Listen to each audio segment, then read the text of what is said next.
This is the story of The Hitchhiker's Guide to the Galaxy. To tell the story of the book, it is best to tell the story of some of the minds behind it. A human from the planet Earth was one of them, though as our story opens, he no more knows his destiny than a tea leaf knows the history of the East India Company. His name is Arthur Dent. He is a 6-foot-tall ape descendant, and someone is trying to drive a bypass through his home. Come off it, Mr. Dent. You can't win, you know. You can't lie in front of the bulldozers indefinitely. I'm game. We'll see who rusts first. I'm afraid you're going to have to accept it. This bypass has got to be built, and it's going to be built. Nothing you can say or Why do has it got to be built? Well, it's... What do you mean? Why has it got to be built? It's a bypass. You've got to build bypasses. Did anyone consider the alternatives? There are no alternatives.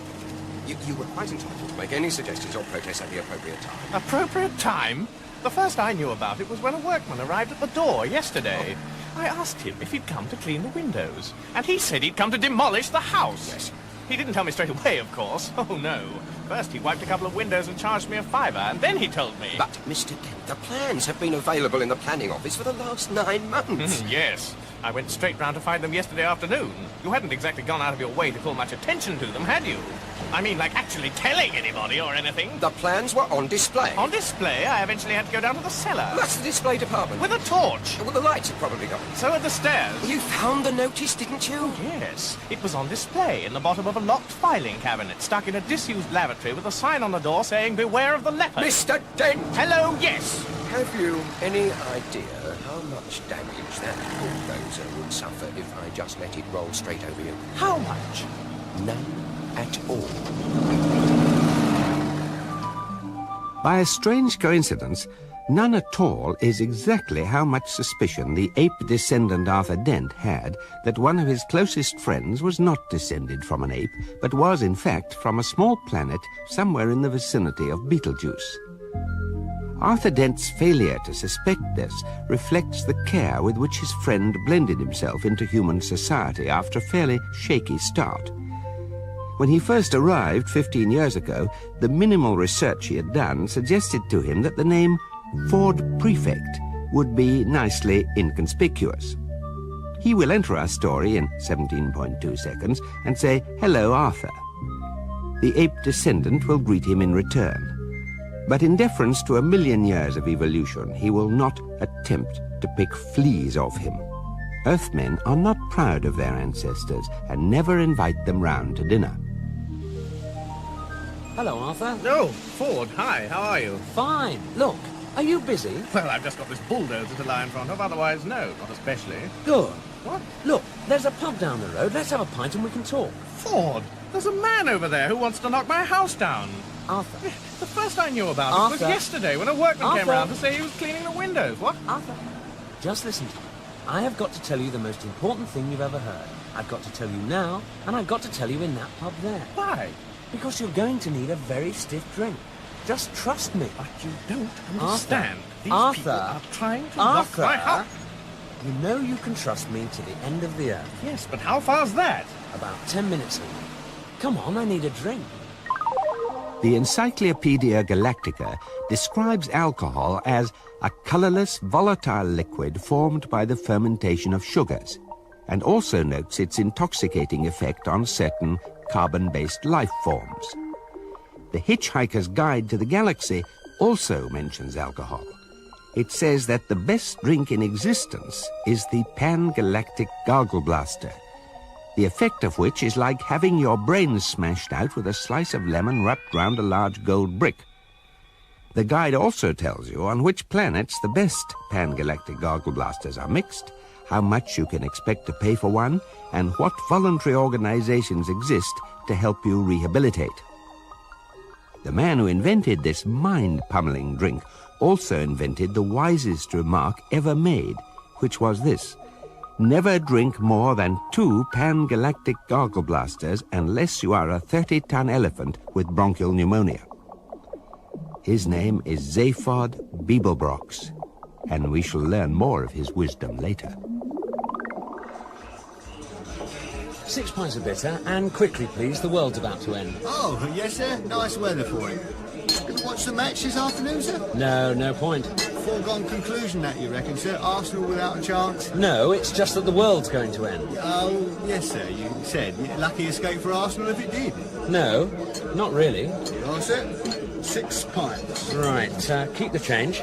From a fiver? Thank you, sir. You've only got 7 minutes left to spend it. Ford, would you please tell me what the hell is going on? Drink up, you've got 3 pints to get through. 3 at lunchtime? Time is an illusion. Lunchtime doubly so. Drink up. Why 3 pints? Muscle relaxant. You'll need it. Did I do something wrong today, or has the world always been like this and I've been too wrapped up in myself to notice? I'll try to explain. Drink up. How long have we known each other? 5 years, maybe 6. Most of it seemed to make some kind of sense at the time. All right. How would you react if I said that I'm not from Guildford after all, but from a small planet somewhere in the vicinity of Beetlejuice? I don't know. Why? Do you think it's the sort of thing you feel you're likely to say? Drink up. The world's about to end. This must be Thursday. I never could get the hang of Thursdays. On this particular Thursday, things were moving quietly through the ionosphere many miles above the surface of the planet. Several huge yellow slab-like somethings, huge as office blocks, silent as birds, which hung in the air exactly the same way that bricks don't. The planet was almost totally unaware of their presence. They went unnoticed at Goonhilly, they passed over Cape Canaveral without a blip, and Woomera and Jodrell Bank looked straight through them, which was a pity, because it was exactly the sort of thing they'd been looking for all these years. Arthur, of course, was totally unaware of them. He was only aware of a sudden, terrible crashing noise. What's that? Don't worry, they haven't started yet. Good. It's probably just your house being knocked down. What? 3 minutes to go. Damn you and your fairy stories! They're smashing up my home! Stop, you vandals! You home wreckers! You half-crazy... Arthur, come back! It's pointless! Hell. I better go after him. Barman, quickly, can you just give me 4 packets of peanuts? Certainly, sir. There you are, sir. 28 pence.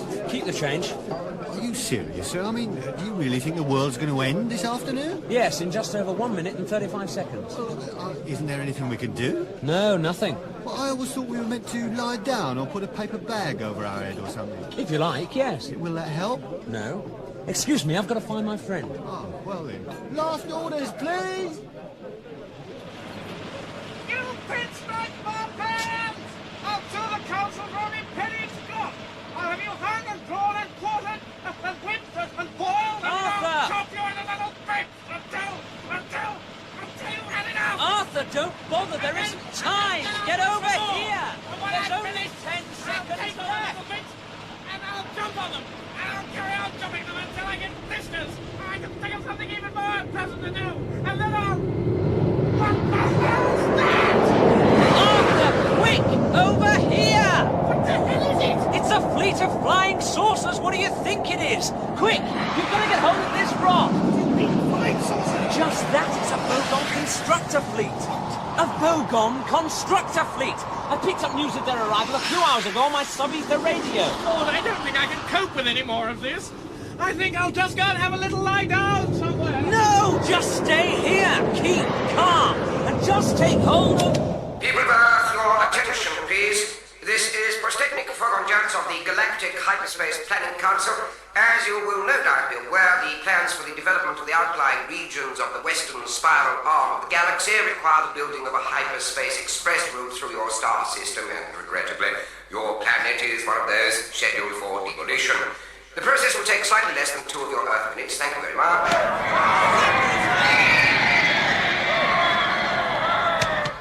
There's no point in acting all surprised about it. All the planning charts and demolition orders have been on display at your local planning department in Alpha Centauri for 50 of your Earth years.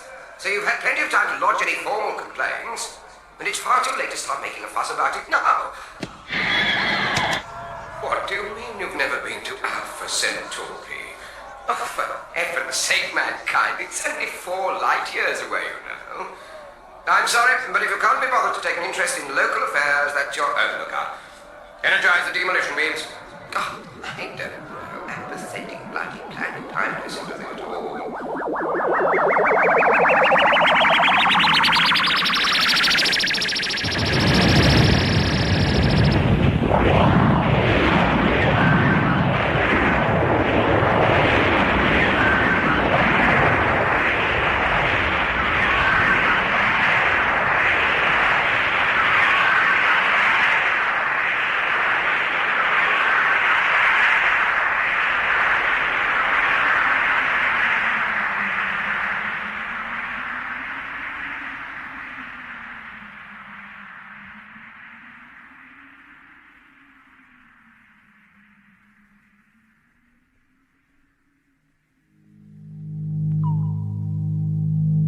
caught some peanuts. What?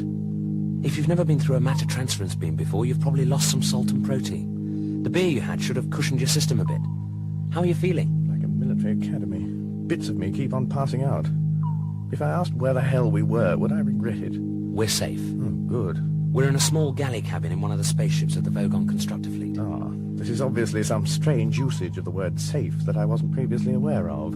I'll have a look for the light. All right. How did we get here? We hitched a lift. Excuse me, are you trying to tell me that we just stuck out our thumbs and some green, bug-eyed monster stuck his head out and said, "Hi, fellas, hop right in, I can take you as far as the Basingstoke roundabout"? Well, the thumb's an electronic sub-ether device. The roundabout's at Barnard Star 6 light-years away, but otherwise that's more or less right. And the bug-eyed monster? It's green, yes. Fine, when can I go home? You can't. Ah, found the light. Good grief, is this really the interior of a flying saucer? It certainly is. What do you think? Well, it's a bit squalid, isn't it? What did you expect? Well, I don't know. Gleaming control panels, flashing lights, computer screens. Not old mattresses. Here, have a look at this. What is it? The Hitchhiker's Guide to the Galaxy. It's a sort of electronic book. It'll tell you everything you want to know. That's its job. I like the cover. Don't panic. It's the first helpful or intelligible thing anybody's said to me all day. That's why it sells so well. Here, press this button and the screen will give you the index. Right, now fast wind through to V. There you are. Vogon constructor fleets. Now, enter that code on the tabulator and read what it says.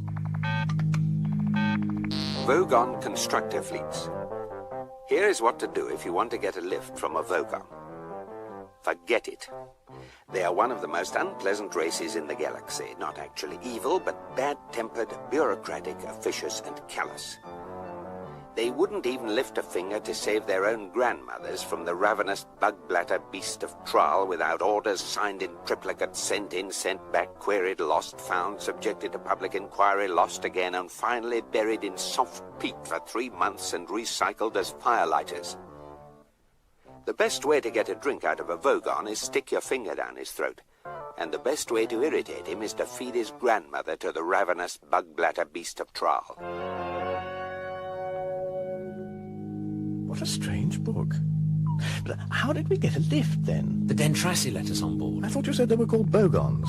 Vogons. Ah, not Dentrassi. No, the Dentrassi are the in-flight caterers. Great guys. They're the best cooks and the best drinks mixers, and they don't give a wet slap about anything else. And they always help hitchhikers, partly because they like the company, but mostly because it annoys the Vogons. Which is exactly what you need to know if you're a penniless hitchhiker trying to see the marvels of the galaxy for less than $30 Altarian a day. But the book doesn't even mention them. Ah, it's not very accurate. I'm researching the new edition. That's my job. Fun, isn't it? It's amazing. Unfortunately, I got stuck on the Earth for rather longer than I intended. I came for a week and was stranded for 15 years. But how did you get there in the first place? Oh, I got a lift with a teaser. Teaser? You know, rich kids with nothing to do. They cruise around looking for planets which haven't made interstellar contact yet and buzz them. Buzz them? Yes. They find some isolated spot, then land right by some poor unsuspecting soul whom no one's ever going to believe, and then strut up and down in front of him wearing silly antennae on their heads and making meep noises. Rather childish, really. What the devil's that? Listen, it might be important. It's the Vogon captain making an announcement on the PA. But I can't speak Vogon. You don't need to, just put this fish in your ear. What? And it's only a little one. Yeah. Have a good time. Message repeat. This is your captain speaking, so stop whatever you're doing and pay attention. First of all, I see from our instruments that we have a couple of hitchhikers aboard our ship.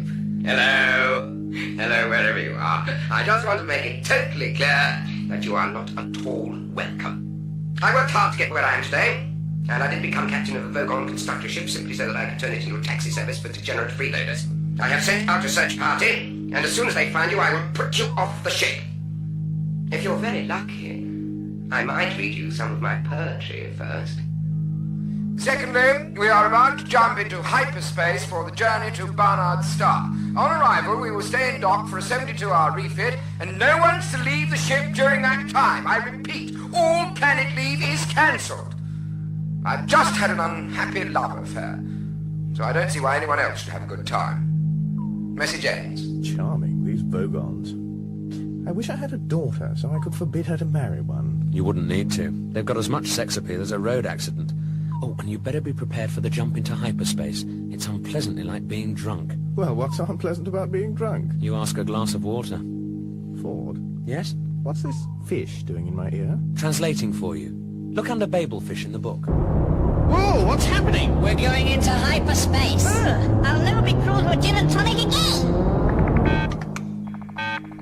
The Babelfish is small, yellow, leech-like, and probably the oddest thing in the universe. It feeds on brainwave energy, absorbing all unconscious frequencies and then excreting telepathically a matrix formed from the conscious frequencies and nerve signals picked up from the speech centers of the brain. The practical upshot of which is that if you stick one in your ear, you can instantly understand anything sent to you in any form of language. The speech you hear decodes the brainwave matrix. Now, it is such a bizarrely improbable coincidence that anything so mind-bogglingly useful could evolve purely by chance that some thinkers have chosen to see it as a final, clinching proof of the non-existence of God. The argument goes something like this. I refuse to prove that I exist, says God, for proof denies faith, and without faith I am nothing. But, says man, the Babelfish is a dead giveaway, isn't it? It proves you exist, therefore you don't. QED. Oh dear, says God, I hadn't thought of that, and promptly vanishes in a puff of logic. Oh, that was easy, says man, and for an encore he proves that black is white, and gets killed on the next zebra crossing. Most leading theologians claim that this argument is a load of dingo's kidneys, but that didn't stop Ulan Kalufid making a small fortune when he used it as the central theme of his best-selling book, Well, That About Wraps It Up for God. Meanwhile, the poor Babelfish, by effectively removing all barriers of communication between different cultures and races, has caused more and bloodier wars than anything else in the history of creation. What an extraordinary book. Did you get much useful material on Earth? I was able to extend the entry, yes. Oh, let's see what it says in this edition then. Okay. Let's see. Earth. Pop out the code. There's the page. Oh, it doesn't seem to have an entry. Yes, it does. Look. There, at the bottom of the screen. Under eccentric galumbits, the triple-breasted whore of Eroticon 6. What, there? Oh, yes. Harmless? Is that all it's got to say? One word? Harmless? What the hell's that supposed to mean? Well, there are 100 billion stars in the galaxy and a limited amount of space in the book. And no one knew much about the Earth. Well, I hope you've managed to rectify that a bit. Yes, I transmitted a new entry off to the editor. Good. He had to trim it a bit, but it's still an improvement. What does it say now? Mostly harmless. Mostly harmless? Oh, come on! I think that's pretty good coverage for a disintegrated pile of rubble. And that's supposed to make me feel better, is it? Shh! What? That. What is it? Well, if we're lucky, it's just the Vogons come to throw us into space. And if we're unlucky? The captain might want to read us some of his poetry first. Vogon poetry is, of course, the third worst in the universe. The second worst is that of the Asgoths of Krea. During a recitation by their poet-master Grunthos the Flatulent of his poem Ode to a Small Lump of Green Putty I Found in My Armpit One Midsummer Morning, 4 of his audience died of internal hemorrhaging, and the president of the Mid-Galactic Arts Nobbling Council only survived by gnawing one of his own legs off. Grunthos is reported to have been disappointed by the poem's reception, and was about to embark on a reading of his 12-book epic entitled Zen and the Art of Going to the Lavatory, when his own major intestine, in a desperate attempt to save the universe, leapt straight up through his neck and throttled his brain. The very worst poetry of all perished along with its creator, Paul Neil Mill Johnston of Redbridge, Essex, England, in the destruction of the planet Earth. Vogon poetry is mild by comparison, but when the Vogon captain began to read, it provoked this reaction from Ford Prefect. And this from Arthur Dent.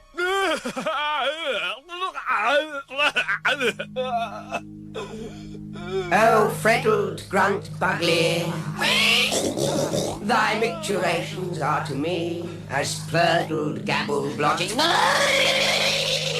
in a lurgid bee. Group, I implore thee, my footing turning drums, and hooptiously strangle me with crinkly bindle wordles, for otherwise I will rend thee in the gobberwarts with my burgle cruncheon, see if I don't. So,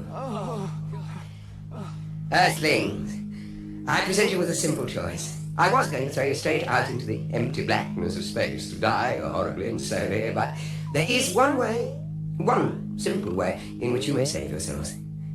Think very carefully, for you hold your very lives in your hands. Now choose. Either die in the vacuum of space, or... Tell me how good you thought my poem was. Oh, I thought that some of the metaphysical imagery was really particularly effective. Yes, and interesting rhythmic devices too, which seem to counterpoint the surrealism of the underlying metaphor. And then die in the vacuum of space. What? No, wait a minute. I'm sorry if that seems mean, but it's the only thing I'm much good at, so I like to keep in practice. What, writing poetry? No, being mean. God, take them to number 3 airlock and throw them out. So don't worry, Arthur. I'll think of something. I don't want to die now. I've still got a headache. I don't want to go to heaven with a headache. I'd be all cross and wouldn't enjoy it. Ow! Ow! Counterpoint the surrealism of the underlying metaphor. Oh, death's too good for them.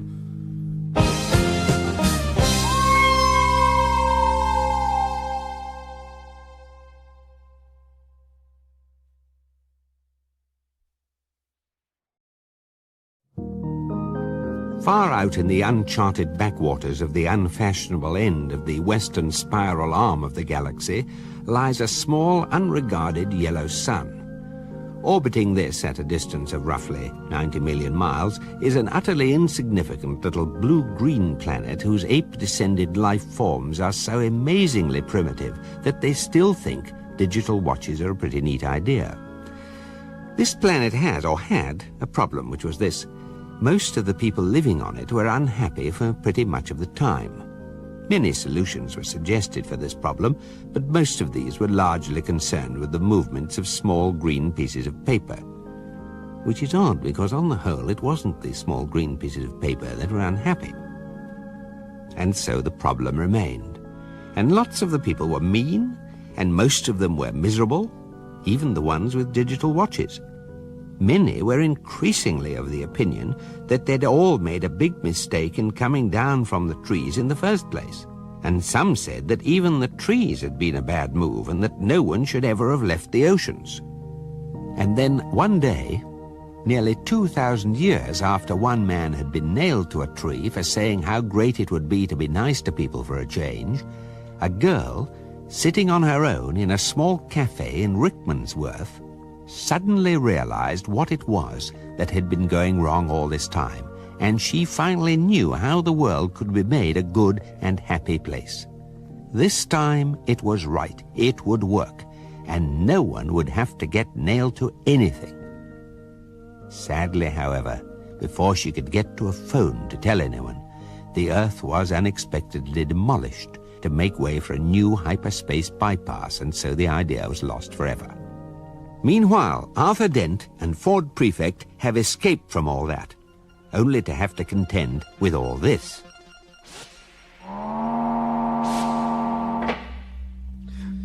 We're trapped now, aren't we?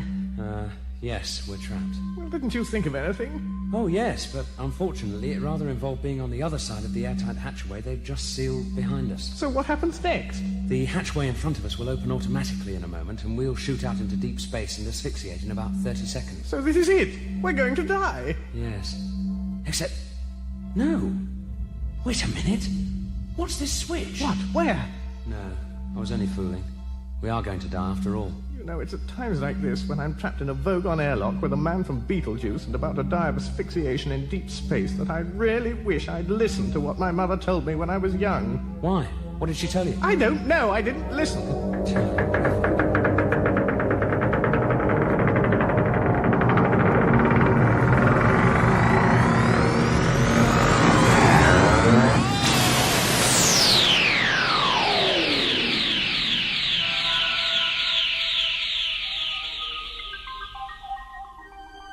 The Hitchhiker's Guide to the Galaxy is a truly remarkable book.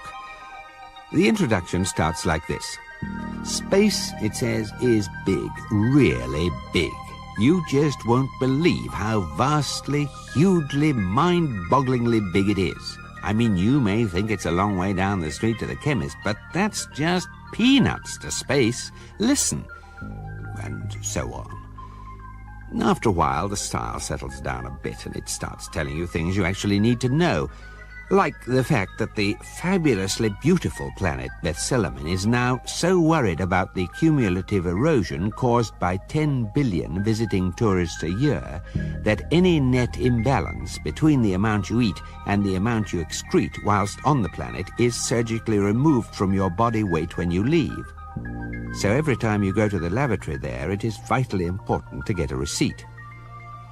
In the entry in which it talks about dying of asphyxiation 30 seconds after being thrown out of a spaceship, it goes on to say that what with space being the size it is, the chances of being picked up by another craft within those seconds are 2 to the power of 267,709 to 1 against, which, by a staggering coincidence, was also the telephone number of an Islington flat where Arthur once went to a very good party and met a very nice girl whom he totally failed to get off with.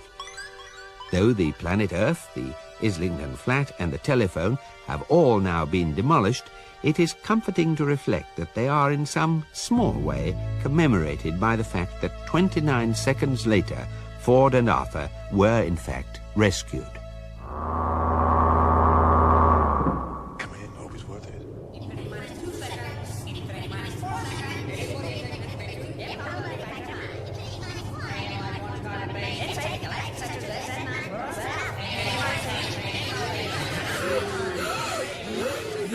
There you are. I told you I'd think of something. Oh, yeah, sure. Right idea of mine to find a passing spaceship and get rescued by... Oh, come on. The chances against it are astronomical. Don't knock it, it worked. Now, where are we? Well, I hardly like to say this, but it looks like the seafront at Southend. God, I'm relieved to hear you say that. Why? Because I thought I must be going mad. Perhaps you are. Perhaps you only thought I said it. Well, did you say it or not? I think so. Perhaps we're both going mad. Still, nice day for it. Sunshine. See? Candy Blossom. Thank you. Perhaps we better ask someone what's going on. How about that man over there? What, the one with the 5 heads crawling up the wall? Yes. Excuse me? If this is Southend, then there's something very odd about it. You mean the way the sea stays steady as a rock and the buildings keep washing up and down? Yes, I thought that was odd. 2 to the power of 100,000 to 1 against and falling. What was that? Sounds like a measurement of probability. Or improbability. Improbability? Everything seems to be melting away. Falling backward. The stars are swirling. A dust bowl. Snow?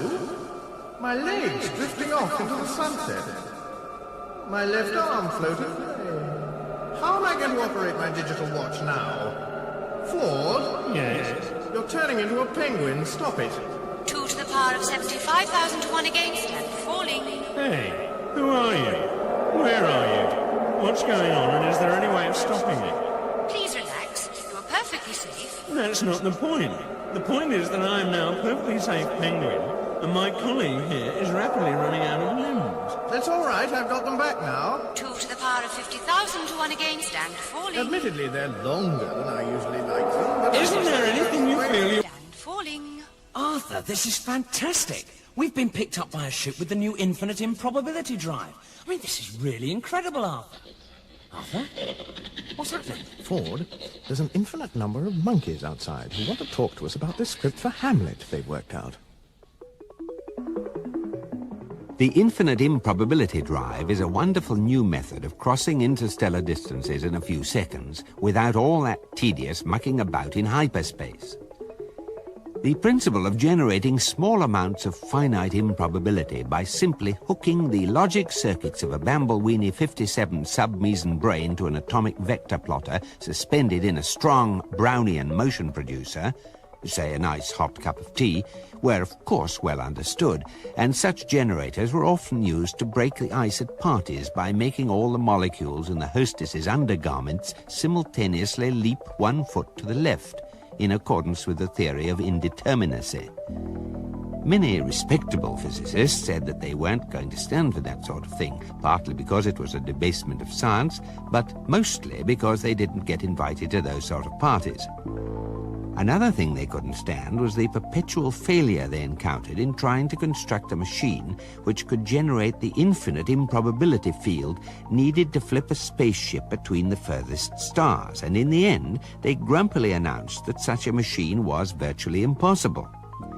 Then one day, a student, who had been left to sweep up the lab after a particularly unsuccessful party, found himself reasoning this way. If such a machine is a virtual impossibility, then it must logically be a finite improbability. So all I have to do in order to make one is to work out exactly how improbable it is, then feed that figure into the finite improbability generator, give it a fresh cup of really hot tea, and turn it on. He did this, and was rather startled to discover that he had managed to create the long-sought-after infinite improbability generator out of thin air. It startled him even more when just after he was awarded the Galactic Institute's prize for extreme cleverness, he got lynched by a rampaging mob of respectable physicists who had finally realized that the one thing they really couldn't stand was a smartass. 5 to 1 against and falling, 4 to 1 against and falling, 3 to 1, 2, 1, probability factor of 1 to 1. We have normality. I repeat, we have normality. Anything you still can't cope with is therefore your own problem. Please relax, you'll be sent for soon. Who are they, Trillian? Just a couple of guys you picked up in open space. Sector ZZ9, plural Z Alpha. Yeah, well, that's a very sweet thought, Trillian, but do you really think it wise under the circumstances? I mean, here we are, on the run and everything. We've got the police of half the galaxy after us, and we stopped to pick up hitchhikers. Okay, so 10 out of 10 for style, but minus several million for good thinking, eh? I didn't pick them up. The ship did it all by itself. What? Whilst we were in improbability drive. Well, that's incredible. No, just very, very improbable. Look, don't worry about the aliens. They're just a couple of guys, I expect. I'll send the robot down to check them out. Hey, Marvin! I think you ought to know I'm feeling very depressed. Oh, God. Well, here's something to occupy you and keep your mind off things. It won't work. I have an exceptionally large mind. Marvin... All right, what do you want me to do? Go down to number 2 entry bay and bring the 2 aliens up here under surveillance. Just that? Yes. I won't enjoy it. She's not asking you to enjoy it. Just do it, will you? All right, I'll do it. Good. Great. Thank you. I'm not getting you down at all, am I? No, Marvin, that's just fine, really. I wouldn't like to think I was getting you down. No, don't you worry about that. You just act as comes naturally and everything will be fine. You're sure you don't mind? No. It's all just part of life. Life?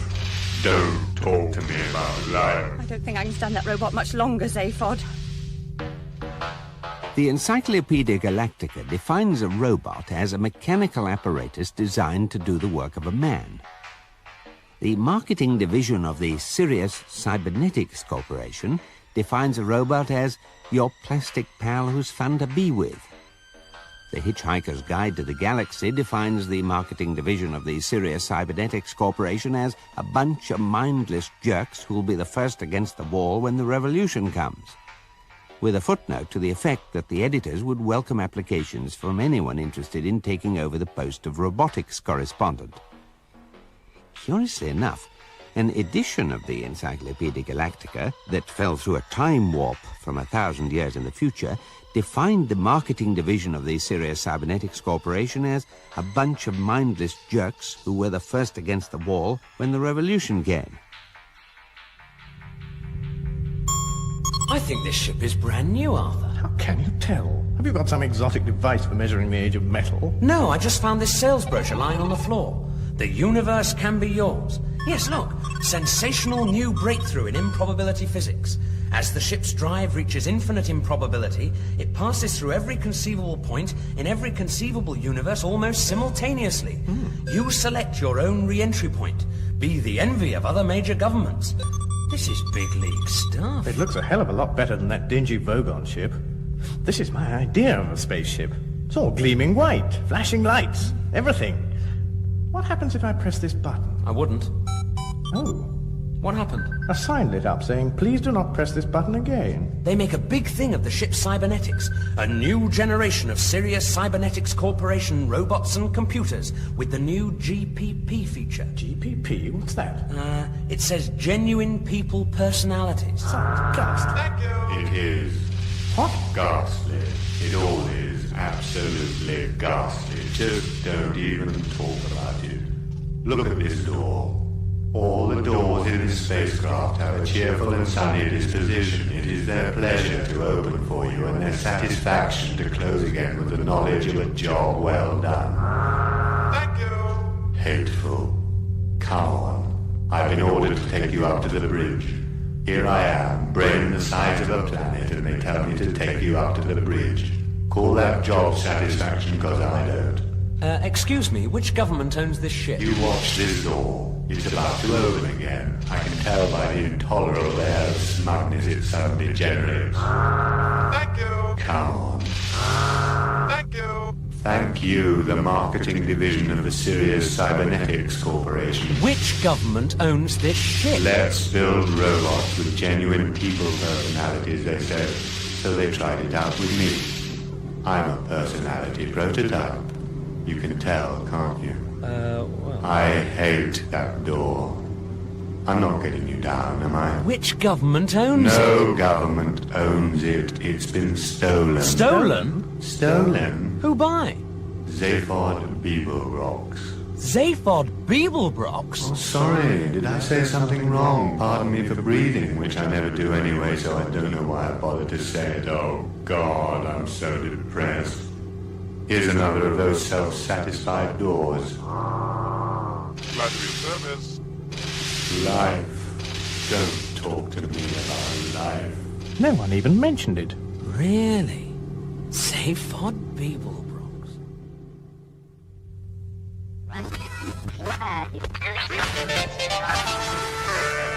And news reports brought to you here on the sub-ether waveband, broadcasting around the galaxy, around the clock. And we'll be saying a big hello to all intelligent life forms everywhere. And to everyone else out there, the secret is to bang the rocks together, guys. And of course, the big news story tonight is the sensational theft of the new Improbability Drive prototype ship by none other than Zaphod Beeblebrox. And the question everyone's asking is, has the Big Z finally flipped? Beeblebrox, the man who invented the pan-galactic gargle blaster, ex-confidence trickster, part-time galactic president, once described by eccentric Columbits as the best bang since the big one, and recently voted the worst-dressed sentient being in the universe for the 7th time running. Has he got an answer this time? We asked his private brain care specialist, Gag Halford. Well, look, Zaphod's just this guy, you know? What'd you turn it off for? I just thought of something. Yeah? We picked those couple of guys up in sector ZZ9 plural Z alpha. Does that mean anything to you? On the whole, no. Let me show it to you on the screen. Right there. It's the same sector you picked me up in. Hey, right. I don't believe it. How the hell did we come to be there? Improbability drive. We pass through every point in the universe, you know that. Yeah, but picking them up there is just too strange a coincidence. I want to work this out. Computer? Hi there. Oh, God. I want you to know that whatever your problem, I am here to help you solve it. Look, I think I'll just use a piece of paper. Sure thing, I understand. If you ever need a... Shut up. Okay. Trillian, listen. The ship picked them up all by itself, right? Right. So that already gives us a high improbability factor. I can work it out for you. It picked them up in that particular space sector. Sector ZZ9 plural Z alpha. Which gives us another high improbability factor. Plus, they were not wearing spacesuits. Did you think of that? So we picked them up during a crucial 30-second period. I've got a note of that factor here. So have I. Put it all together. And we have a total improbability factor of exactly... Well, it's pretty vast, but it's not infinite. At what point did we pick them up? Infinite improbability level. Yeah. I got a bad feeling about one big whack of improbability still to be accounted for. Glad to be of service. I suppose you'll want to see the aliens now. Do you want me to sit in a corner and rust, or just fall apart where I'm standing? Show them in, please, Marvin. I'm not staying in the same room with that robot. Ford, hi, how are you? Glad you could drop in. Zaphod, great to see you. You're looking well. The extra arm suits you. Nice ship you've stolen. You mean you know this guy? Know him? He's... Oh, Zaphod, this is a friend of mine, Arthur Dent. I saved him when his planet blew up. Oh, sure. Hi, Arthur. Glad you could make it. And Arthur, this is my We've met. What? Oh, have we, What do you mean you've met? This is Zaphod Beeblebrox from Beetlejuice 5, you know, not bloody Martin Smith from Croydon. I don't care. We've met, haven't we, Zaphod? Or should I say, Phil?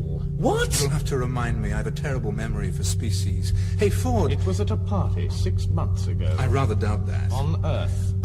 England. Look. London. Islington. Oh, that party. Zaphod, you don't mean to say you've been on that miserable little planet as well, do you? No, of course not.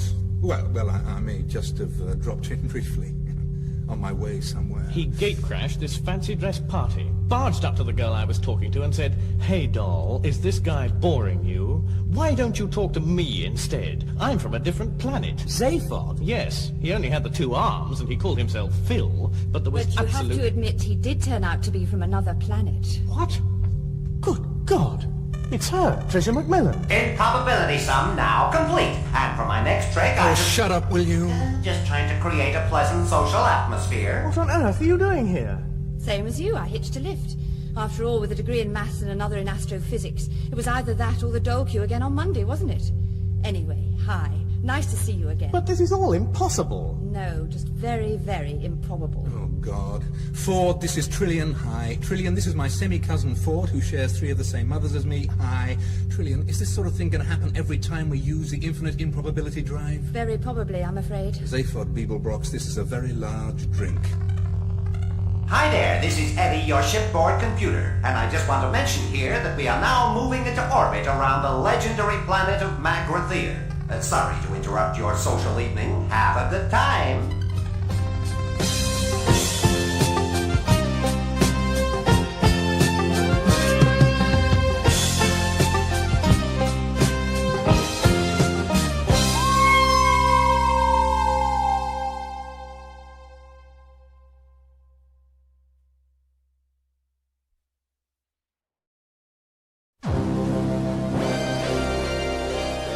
Far back in the mists of ancient time, in the great and glorious days of the former galactic empire, life was wild, rich, and on the whole tax-free. Mighty starships plied their way between exotic suns, seeking adventure and reward amongst the furthest reaches of galactic space.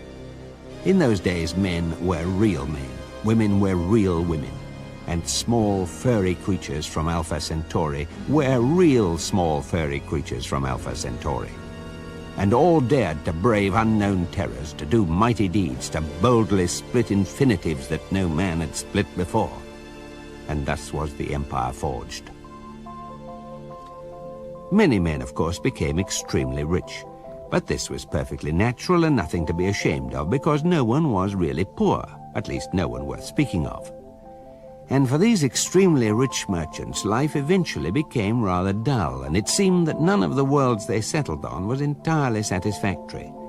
Either the climate wasn't quite right in the later part of the afternoon, or the day was half an hour too long, or the sea was just the wrong shade of pink. And thus were created the conditions for a staggering new form of industry, custom-made luxury planet building. The home of this industry was the planet Magrathea, where vast hyperspatial engineering works were constructed to suck matter through white holes in space and form it into dream planets, lovingly made to meet the exacting standards that the galaxy's richest men had naturally come to expect. And so successful was this venture that very soon Magrathea itself soon became the richest planet of all time, and the rest of the galaxy was reduced to abject poverty. And so the system broke down. The empire collapsed, and a long, sullen silence settled over the galaxy, disturbed only by the pen-scratchings of scholars as they labored into the night over smug little treatises on the value of a planned political economy. Magrathea itself disappeared, and its memory soon passed into the obscurity of legend. In these enlightened days, of course, no one believes a word of it. I'm sorry, Zaphod. I just don't believe a word of it. Listen to me, Ford. I found it. I swear I found it. Look, Magrathea is a myth, a fairy story. It's what parents tell their kids about at night if they want them to grow up to become economists. And we are currently in orbit around it. Zayford, I can't help what you may personally be in orbit around, but this... Computer...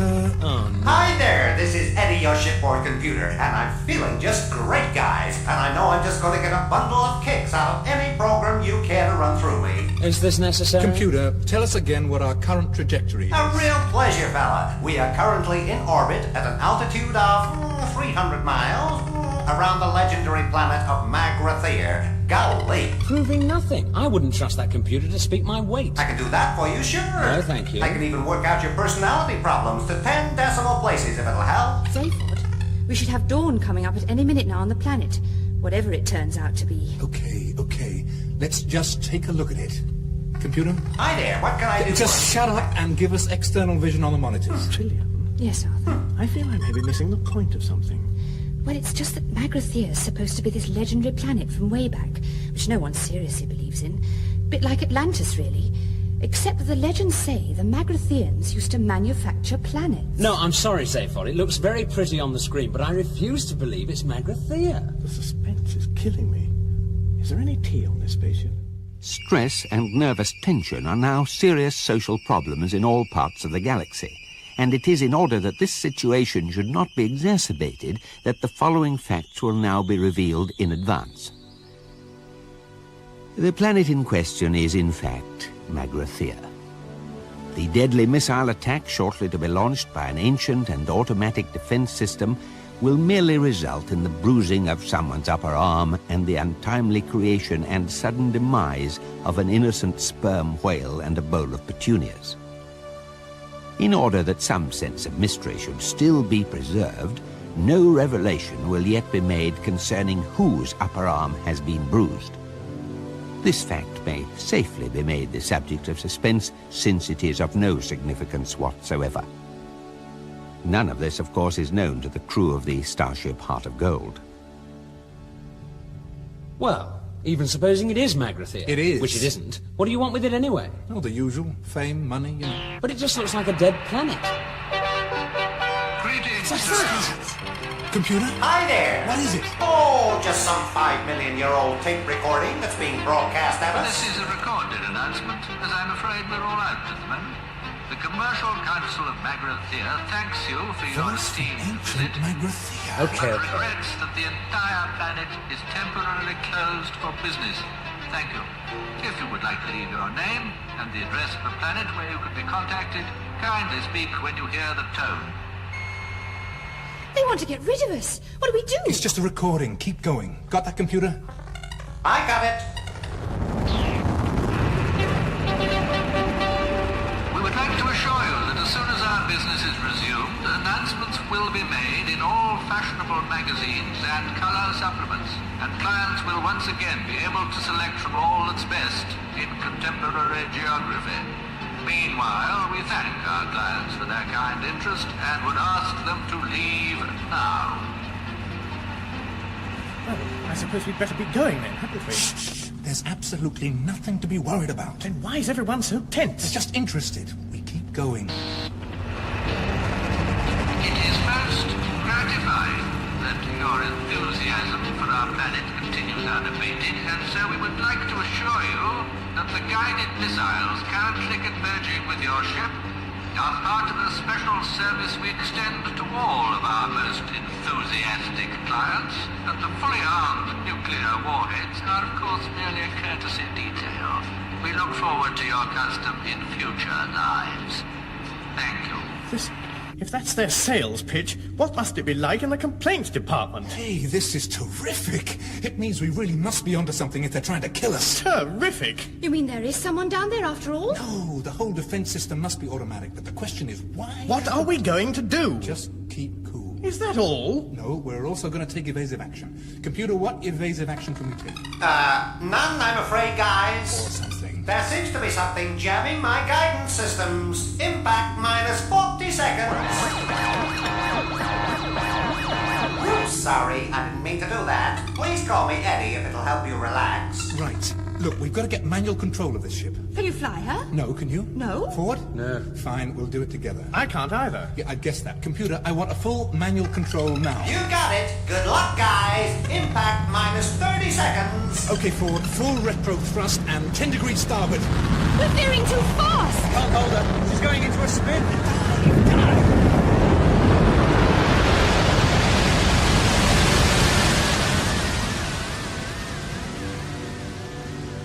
It is, of course, more or less at this point that one of our heroes sustains a slight bruise to the upper arm.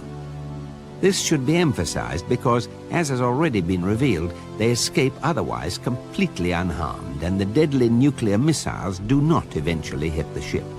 Our hero's safety is absolutely assured. Impact minus 25 seconds, guys. The rockets are still homing in. You can't shake them. We're going to die. When you walk through Shut that bloody computer up. Impact minus 15 seconds. Why doesn't anyone turn on this improbability drive thing? Don't be silly, you can't do that. Why not? There's nothing to lose at this stage. Does anyone know why Arthur can't turn on the improbability drive? Minus 5 seconds has been ignoring you guys. God bless you. Never.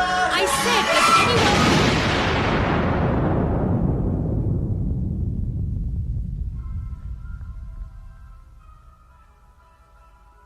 What the hell happened? Well, I was just saying, there's this improbability drive switch here, you see, and I just Where pressed are we, it. Trillian?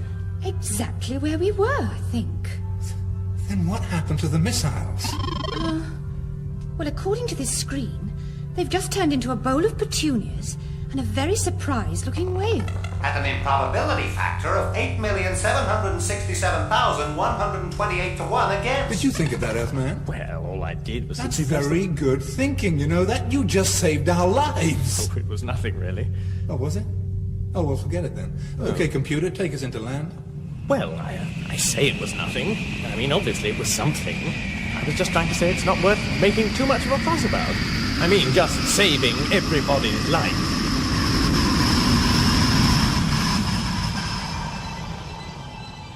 Another thing that no one made too much fuss about was the fact that against all probability, a sperm whale had suddenly been called into existence some miles above the surface of an alien planet. And since this is not a naturally tenable position for a whale, this innocent creature had very little time to come to terms with its identity as a whale before it had to come to terms with suddenly not being a whale anymore. This is what it thought as it fell. What's happening? Excuse me? Who am I? Hello? Why am I here? What's my purpose in life? What do I mean by who am I? Oh, calm down. Get a grip now. Oh, this is an interesting sensation. What is it? It's a sort of yawning, tingling sensation in my... Well, I suppose I better start finding names for things if I want to make any headway in what, for the sake of what I shall call an argument, I shall call the world. So, let's call it my stomach. So, a yawning, tingling sensation in my stomach. Good. Ooh, it's getting quite strong. And hey, what about this whistling, roaring sound going past what I'm suddenly going to call my head? That can be wind. Is that a good name? Yeah, well, it'll do. Perhaps I can find a better name for it later when I find out what it's for, because there certainly seems to be a hell of a lot of it. Hey, what's this thing? Let's call it, tail. Yeah, tail. Hey, I can really thrash him out pretty good, can't I? Wow! Wow! Hey, doesn't seem to achieve much, but I'll probably find out what it's for later on. Now, have I built up any coherent picture of things yet?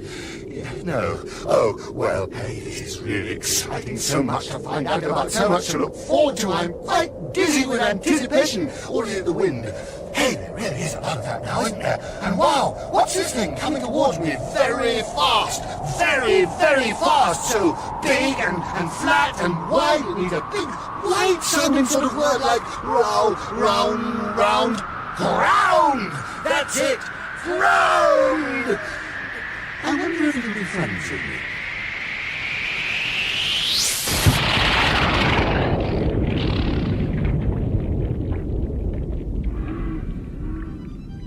Curiously enough, the only thing that went through the mind of the bowl of petunias as it fell was, oh no, not again. Many people have speculated that if we knew exactly why the bowl of petunias had thought that, we would know a lot more about the nature of the universe than we do now. Similarly, a lot of people might have found life a great deal less puzzling if it had been generally realized that human beings were only the third most intelligent life forms on the planet Earth, instead of, as was generally thought by most independent observers, the second. The significance of this fact will become clear to Arthur Dent some 4 hours and 37 minutes after the starship has landed on the planet Magrathea, or 4 hours and 32 minutes after Trillian says, "Are we taking this robot?" Are we taking this robot? Don't feel you have to take any notice of me, please. Oh, Marvin, the paranoid android. Yeah, we'll take him. How you doing, metal man? Oh, fine. Good. If you happen to like being me, which personally I don't. Terrific. Okay, everybody, let's go. Good afternoon, boys. What's that? Oh, that's just the computer. I discovered it had an emergency backup personality, so I plugged it in. Can't be worse, can it? Now, this is going to be your first day on a strange planet, so I want you all wrapped up snug and warm, and no playing with any naughty bug-eyed monsters. Can't be I worse. think we'd be better off with a slide rule. Right, who said that? Will you open up this exit hatch, please, computer? Not until whoever said that owns up. Oh, no. Come on. Computer. I'm waiting. I can wait all day if necessary. Hey, computer.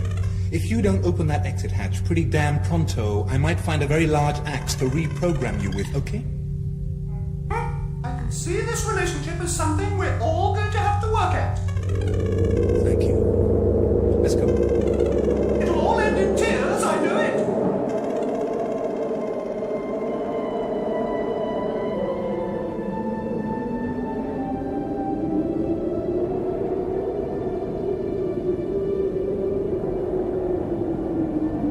It's fantastic. It's bloody cold. An entire alien world, thousands of light years from home. Pity it's such a dump, though. Yeah, stark, dreary, and spattered with whale meat. Hey, from this ridge you can see the remains of an ancient city. What's it like? Well, it's a bit of a dump. You know. Ford, do you realize that robot can hum like Pink Floyd? But I found what I was after. A passageway leading down into the interior of the planet. Yeah? And that's where we have to go. Where no organic life form has trod these 5 million years into the very depths of time itself. Can it, Marvin? Well, come on, if we're going. Right. Hey, Earthman. Arthur. Could you sort of keep the robot with you and guard this end of the passageway, okay? Guard? What from? You just said there's no one here. Yeah, well, just for safety, okay? Whose? Yours or mine? Good lad. Okay, here we go. Bye. Bye. Bye. Well, I hope you all have a really miserable time. Don't worry, they will. Why don't you flip through the book whilst you're waiting? What book? The Hitchhiker's Guide to the Galaxy. Oh, that thing. The Hitchhiker's Guide to the Galaxy is a very unevenly edited book and contains many passages which simply seemed to its editors like a good idea at the time. One of these supposedly relates the experiences of one Vít Vujagig, a quiet young student at the University of Maximegalon who pursued a brilliant academic career studying ancient philology, transformational ethics, and the wave harmonic theory of historical perception. And then, after a night of drinking pan-galactic gargle blasters with Zaphod Beeblebrox, became increasingly obsessed with the problem of what had happened to all the biros he'd bought over the past few years. There followed a long period of painstaking research, during which he visited all the major centers of biro loss throughout the galaxy, and eventually came up with a quaint little theory which quite caught the public imagination at the time. Somewhere in the cosmos, he said, along with all the planets inhabited by humanoids, reptiloids, fishoids, walking trioids, and superintelligent shades of the color blue, there was also a planet entirely given over to biro life forms. And it was to this planet that unattended biros would make their way, slipping quietly through wormholes in space, to a world where they knew they could enjoy a uniquely biroid lifestyle, responding to highly biro-orientated stimuli, in fact, leading the biro equivalent of the good life. And as theories go, this was all very fine and pleasant, until Vít Vujicic suddenly claimed to have found this planet, and to have worked there for a while driving a limousine for a family of cheap green retractables. Whereupon he was taken away, locked up, wrote a book, and was finally sent into tax exile, which is the usual fate reserved for those who are determined to make a fool of themselves in public. When one day an expedition was sent to the spatial coordinates that Vujicic had claimed for this planet, they discovered only a small asteroid inhabited by a solitary old man who claimed repeatedly that nothing was true, though he was later discovered to be lying. There did, however, remain the question both of the mysterious 60,000 Altarian dollars paid yearly into his bank account and, of course, of Zaphod Beeblebrox's highly profitable second-hand biro business. Meanwhile, on the surface of Magrathea,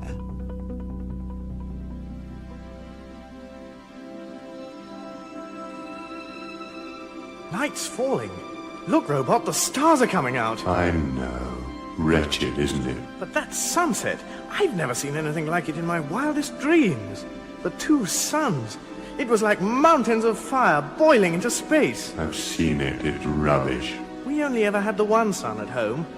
I came from a planet called Earth, you know. I know. You keep going on about it. It sounds awful. Oh, no. It was a beautiful place. Did it have oceans? Oh, yes. Great, wide, rolling blue oceans. Can't bear oceans. Tell me, do you get on well with other robots? Hate them. Where are you going?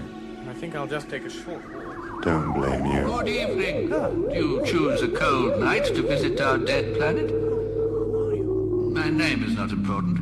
You startled me. Do not be alarmed. I will not harm you. But you shot at us. There were missiles. Merely an automatic system. Ancient computers, ranged in the long caves deep in the bowels of the planet, tick away the dark millennia. I think they take the occasional pot shot to relieve the monotony. I'm a great fan of science, you know. Really? Oh, yes. You seem ill at ease. Well, no disrespect, but I gathered you were all dead. Dead? No. We have but slept. Ah, slept? Yes, through the economic recession, you see. What? Well, 5 million years ago, the galactic economy collapsed, and seeing that custom-built planets is something of a luxury commodity, you see, you know we built planets, do you? Yes, I sort of gathered. Fascinating trade. Doing the coastlines was always my favourite. Used to have endless fun doing all the little fiddly bits in fjords. So, anyway, the recession. Yes, we decided to sleep through it. Sleep through it? Yes.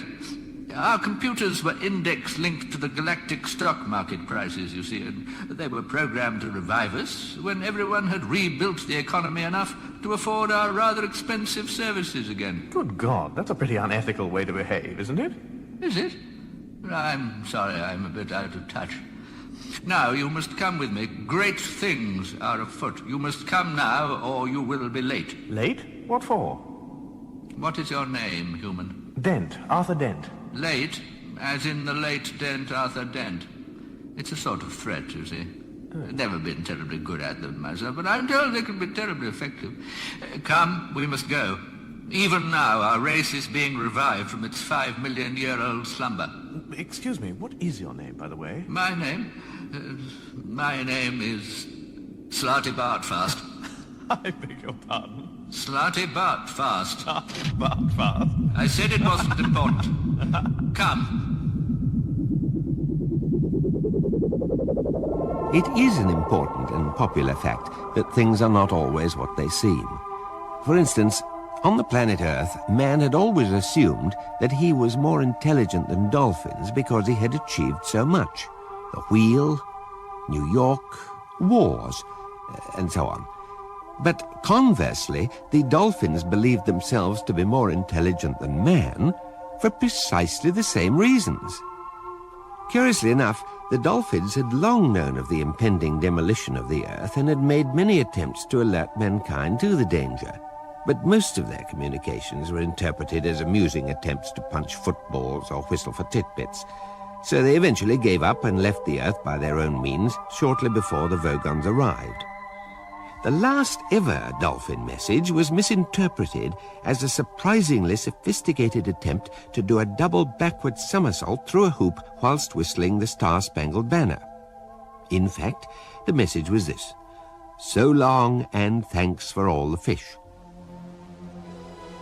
In fact, there was only one species on the planet more intelligent than dolphins, and they spent a lot of their time in behavioral research laboratories, running round inside wheels and mazes, conducting frighteningly elegant and subtle experiments on man. Earthman, we are now deep in the heart of Magnesia. I should warn you that the chamber we are about to be projected into does not literally exist within our planet. It is simply the gateway into a vast tract of hyperspace. It may disturb you. Oh. It scares the willies out of me. Here we go. Welcome to our factory floor. This is where we make most of our planets, you see. The planet forges of Magrathea. We have been awakened to perform just one extraordinary commission. There, in the distance before us. My God! The Earth!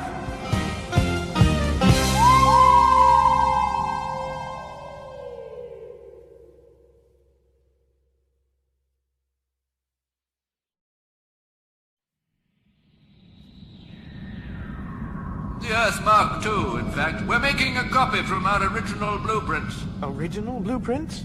Are you trying to tell me you made the Earth? Oh, yes.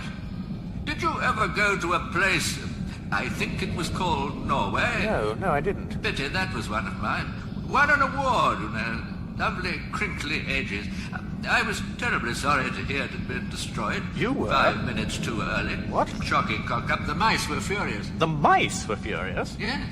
Oh, yes, well, so I expect with the dogs and cats and duck-billed platypuses. But really, I don't see they weren't running the planet, were they? No, but the mice were.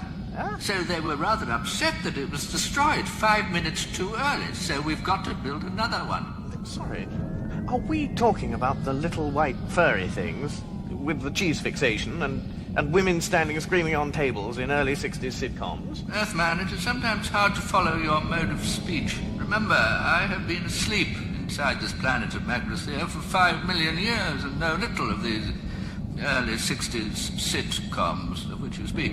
But these creatures you call mice are merely the protrusion into our dimension of vast, hyper-intelligent, pan-dimensional beings. The whole business with the cheese and the squeaking is just a front. They've been experimenting on you, I'm afraid. No, come on, that's the wrong way round. We used to experiment on them. You know, behavioral research and so on. Such subtlety. What? How better to disguise their real natures, and how better to guide your thinking. Suddenly running down the maze the wrong way, eating the wrong bit of cheese, unexpectedly dropping dead of myxomatosis. Earthman, I'm afraid I must tell you that your planet of people have formed the matrix of an organic computer, running a 10 million year research program to find the ultimate question of life, the universe, and everything. Oh. You see, they really are particularly clever, hyper-intelligent, pan-dimensional beings. Attention, please, slightly fast. The mice have received reports that you have a human from the planet Earth with you. Report immediately. Report immediately. However, in the field of management relations, they're absolutely shocking. Really? Yes, you see, well, every time they give me an order, I just want to jump on a table and scream. I can see that would be a problem. There are, of course, many problems connected with life, of which some of the most popular are: why are people born, why do they die, and why do they want to spend so much of the intervening time wearing digital watches? Many millions of years ago, a race of hyper-intelligent, pan-dimensional beings got so fed up with all the constant bickering about the meaning of life, which used to interrupt their favourite pastime of Brocchian ultra cricket, a curious game which involved suddenly hitting people for no readily apparent reason and running away, that they decided to sit down and solve the problem once and for all. And to this end, they built themselves a stupendous supercomputer which was so amazingly intelligent that even before its databanks had been connected up, it had started from first principles with "I think, therefore I am," and had got as far as deducing the existence of rice pudding and income tax before anyone managed to turn it off. Could a mere computer solve the problem of life, the universe, and everything? Fortunately for posterity, there exists this recording of what happened when the computer was given its monumental task. What is this great task for which I, Deep Thought, the second greatest computer in the universe of time and space, have been called into existence? Oh, Deep Thought computer, the task we have designed you to perform is this. We want you to tell us the answer. The answer? The answer to what? Life. The universe. Everything. Tricky. But can you do it? Yes, I can do it. There is an answer? A simple answer? Yes. Life, the universe, and everything. There is an answer. But I'll have to think about it. What's happening out there? We demand admission. Come on, you can't keep us out. We demand that you can't keep us out. Who are you? What do you want? I am Magic Thighs. And I demand that I am Vroomfondle. It's all right, you don't need to demand that. Sorry. All right, I am Vroomfondle, and that is not a demand. That is a solid fact. What we demand is solid facts. No, we don't. That is precisely what we don't demand. Sorry. We don't demand solid facts. Right. What we demand is a total absence of solid facts. I demand that I may or may not be Vroomfondle. Look, but who are you anyway? We are philosophers. Though we may not be. Yes, we are. We're quite definitely here as representatives of the amalgamated union of philosophers, sages, luminaries, and other professional thinking persons. Right. And we want this machine off, and we want it off now. What is all this? We demand that you get rid of it. What's the problem? I'll tell you what the problem is. Demarcation, that's the problem. We demand that demarcation may or may not be the problem. You just let the machines get on with the adding up and we'll take care of the eternal verities, thank you very much. Right. Under law, the quest for ultimate truth is quite clearly the prerogative of your working thinkers. Right. Any bloody machine goes and actually finds it and we're straight out of a job, aren't we? I mean, well, what's the use of our sitting up all night saying there may or may not be. Or may not be a god if this machine gives you his telephone number the next morning. We demand guaranteed, rigidly defined areas of doubt and uncertainty. Might I make an observation at this point? You keep out of this metal nose! We demand that that machine not be allowed to think about this problem. All I wanted to say... We'll go on strike. That's right. You'll have a national philosopher's strike on your hands. Whom will that inconvenience? Never you mind who it will inconvenience, you box of blacklegging binary bits. Right. It'll hurt, Buster. It'll hurt. There is no terror in your threats. Oh. All I wanted to say is that I am now irrevocably committed to computing the answer to life, the universe, and everything. But the program will take me 7.5 million years to run. 7.5 million years? And it occurs to me that running a program like this is bound to cause sensational public interest. And so, any philosophers, such as perhaps yourselves, who are quick off the mark, are going to clean up in the prediction business. Prediction business? What's that? You just get on the pundit circuit. You all go on the chat shows and the colour supplements and violently disagree with each other about what answer I'm eventually going to produce. And if you get yourselves clever agents, you'll be on the gravy train for life. Bloody hell. Now that's what I call thinking. Here, Vroomfondle, why do we never think of things like that? Don't know. Think our minds must be too highly trained, Magic Thighs. Oh, yeah. And so Vroomfondle and Magic Thighs became the greatest and most truly interesting pundits the universe had ever known. And thousands upon thousands of generations later, the great day for which this race of hyper-intelligent, pan-dimensional beings had waited, somewhat impatiently, dawned. Oh, people who wait in the shadow of deep thought, honored descendants of Broom Fundell and Magic Thighs, the time of waiting is over. 7.5 million years our race has waited for this great and hopefully enlightening day, the day of the answer. Never again will we wake up in the morning and think, who am I? What is my purpose in life? Does it really, cosmically speaking, matter if I don't get up and go to work? For today, we will finally learn once and for all the plain and simple answer to all these nagging little problems of life, the universe, and everything. From today, we can enjoy our games of Brockian ultra cricket in the firm and comfortable knowledge that the meaning of life is now well and truly sorted out.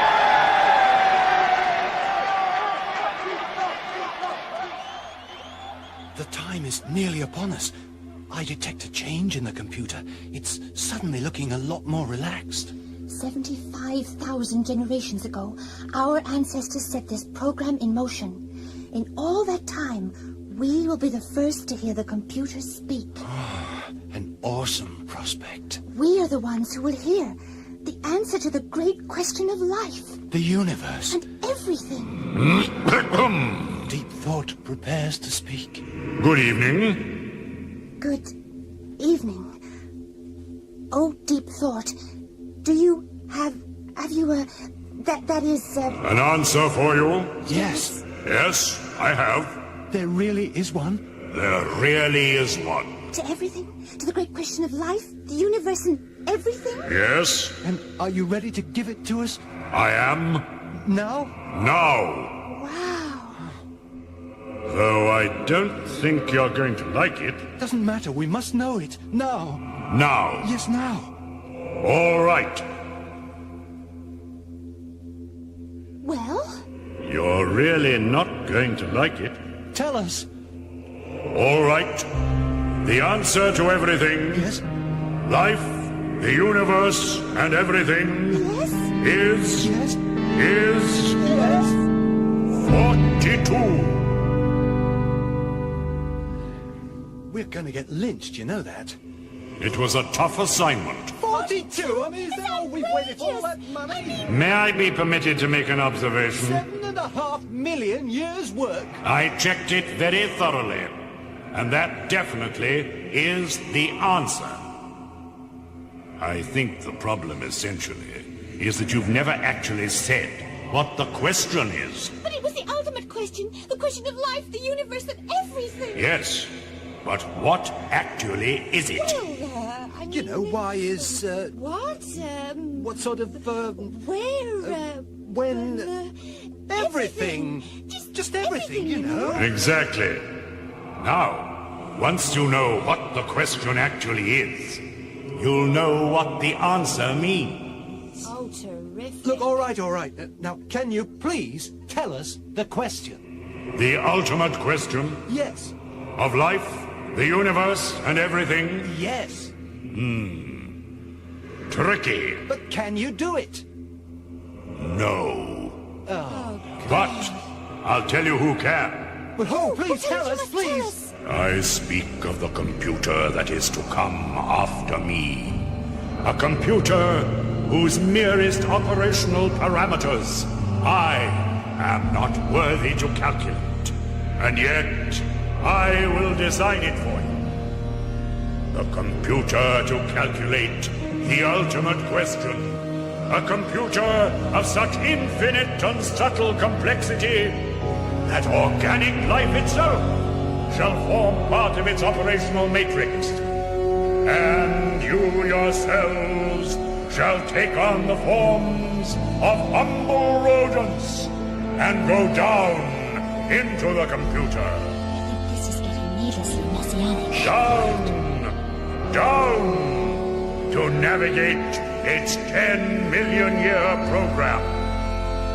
Yes, I shall design this computer for you, and I shall name it also unto you, and it shall be called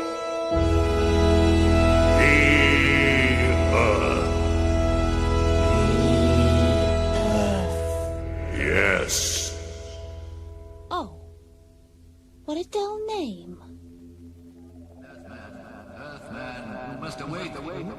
Wake up. Where am I? You have been in a deep trance, absorbing data from the Magrathian Compu Matrix archive cells. Oh, of course. Come, you are to meet your masters. Your arrival on our planet has caused considerable excitement. It has already been hailed as the third most improbable event in the history of the universe. What were the first two? Oh, probably just coincidences. But was that all true? That the Earth was just a huge computer? Yes, and it was destroyed by the Vogons 5 minutes before the 10 million year program was completed. Well, that's bureaucracy for you. You know, that would explain a lot of things. All through my life, I've had this strange, unaccountable feeling that something secret, something sinister was going on in the world, and no one would tell me what it was. Oh, that's just perfectly normal paranoia. Everyone in the universe has that. Well, perhaps that means that somewhere outside even the universe, on the next scale up... Maybe. There's some... Who cares? Perhaps I'm old and tired, but I always think that the chances of finding out what really is going on are so absurdly remote that the only thing to do is say... hang the sense of it and just keep yourself occupied. Look at me. I designed coastlines. I got an award for Norway. Where's the sense in that? None that I've been able to make out. I've been doing fjords all my life. For a fleeting moment, they become fashionable, and I get a major award. In this replacement Earth we're building, they're giving me Africa to do, and of course I'm doing it with all fjords again because I happen to like them. And I'm old-fashioned enough to think that they give a lovely baroque feel to a continent. And they tell me it's not equatorial enough. What does it matter? Science has achieved some wonderful things, of course, but I'd far rather be happy than right any day. And are you? No. That's where it all falls down, of course. Pity. It sounded like quite a good lifestyle otherwise. Attention please, Slarty Bartfast. Would Slarty Bartfast and the visiting Earth creature please report to the Mice in the Works reception area immediately? I seem to be having this tremendous difficulty with my lifestyle. Beg your pardon? I'm sorry, that must seem an awfully fatuous thing to say. Yes, I thought so. It's just that I find it a bit hard to relate to all this. It is, of course, well known that careless talk costs lives, but the full scale of the problem is not always appreciated. For instance, at the very moment that Arthur said, "I seem to be having this tremendous difficulty with my lifestyle," a freak wormhole opened up in the fabric of the space-time continuum and carried his words far, far back in time across almost infinite reaches of space to a distant galaxy where strange and warlike beings were poised on the brink of frightful interstellar battle. The two opposing leaders were meeting for the last time, and a dreadful silence fell across the conference table as the commander of the Vlahergs, resplendent in his black-jeweled battle shorts, gazed levelly at the Gugvant leader squatting opposite him in a cloud of green, sweet-smelling steam, and with a million sleek and horribly beweaponed star cruisers poised to unleash electric death at his single word of command, challenged the vile creature to take back what it had said about his mother. The creature stirred in his sickly, broiling vapor, and at that very moment the words, "I seem to be having this tremendous difficulty with my lifestyle," drifted across the conference table. Unfortunately, in the Vlaherg tongue, this was the most dreadful insult imaginable, and there was nothing for it but to wage terrible war. Eventually, after their galaxy had been decimated, it was realized that the whole thing had been a ghastly mistake, and so the two opposing battle fleets settled their few remaining differences in order to launch a joint attack on our galaxy, now positively identified as the source of the offending remark. For thousands more years, the mighty ships tore across the empty wastes of space and finally dived screaming onto the planet Earth, where, due to a terrible miscalculation of scale, the entire battle fleet was accidentally swallowed by a small dog. Those who study the complex interplay of cause and effect in the history of the universe say that this sort of thing is going on all the time, but are powerless to prevent it. It's just life, they say. Meanwhile, Arthur Dent has been escorted to the Magrathian Works reception area for a shatteringly odd meeting. Arthur, you're safe! Am I? Oh, good. Hi, Arthur. Come and join us. Ford, Trillian, Zaphod! What happened to you? Well, our host's here. Hosts? What hosts? Welcome to lunch, Earth creature. What? Who said that? There's a mouse on the table. Oh, haven't you found out yet, Arthur? What? Oh, I see. Yes. Yes, I just wasn't quite prepared for the full reality of it. Arthur, this is Benji Mouse. Hi. And this is Frankie Mouse. Nice to meet you. Excuse me. Yes, thank you, Slotty Bartfast. You may go. What? Oh, very well. Thank you, sir. I'll just go and get on with some of my fjords then. In fact, that won't be necessary. We won't be requiring the new Earth after all. We had this rather interesting proposition put to us. What? You can't mean that. I've got 1,000 glaciers poised and ready to roll over Africa. Well, perhaps you can take a quick skiing holiday before you dismantle them. Skiing holiday? Those glaciers are works of art. Elegantly sculpted contours, soaring pinnacles of ice, deep, majestic ravines. It would be sacrilege to go skiing on high art. Thank you, Slotty Bartfast. That will be all. Yes, sir. Thank you very much, sir. Well, goodbye, Earthman. Hope the lifestyle comes together. What? Oh, thank you. Yes. Goodbye, then. Sorry about the fjords. Now, Earth creature. As you've gathered, we've been at this ultimate question business now for 17.5 million years. Oh, longer, surely. No, it just seems longer. And then, just as we're about to get somewhere, you go and let your wretched planet get blown up and, well, we're sick to death of the whole thing, to be honest. Well, it's hardly my fault. Yes, we appreciate that. The point is that we need a question. At least a question. And we can either do the whole thing all over again. God forbid. Or, well, we'll come to that. You see, the thing is, we've been offered an enormous contract to do the 5D TV chat show and lecture circuit. What? But we've got to have a strong product. You see, Monkey Man, if they're just sitting there in the studio looking very relaxed and just, mentioning that they happen to know the answer to the ultimate question of life, the universe and everything, and then eventually have to admit that in fact it's 42, then I think the show's probably quite short. Right. No follow-up, you see. We've got to have something that sounds good. Something that sounds good? An ultimate question that sounds good?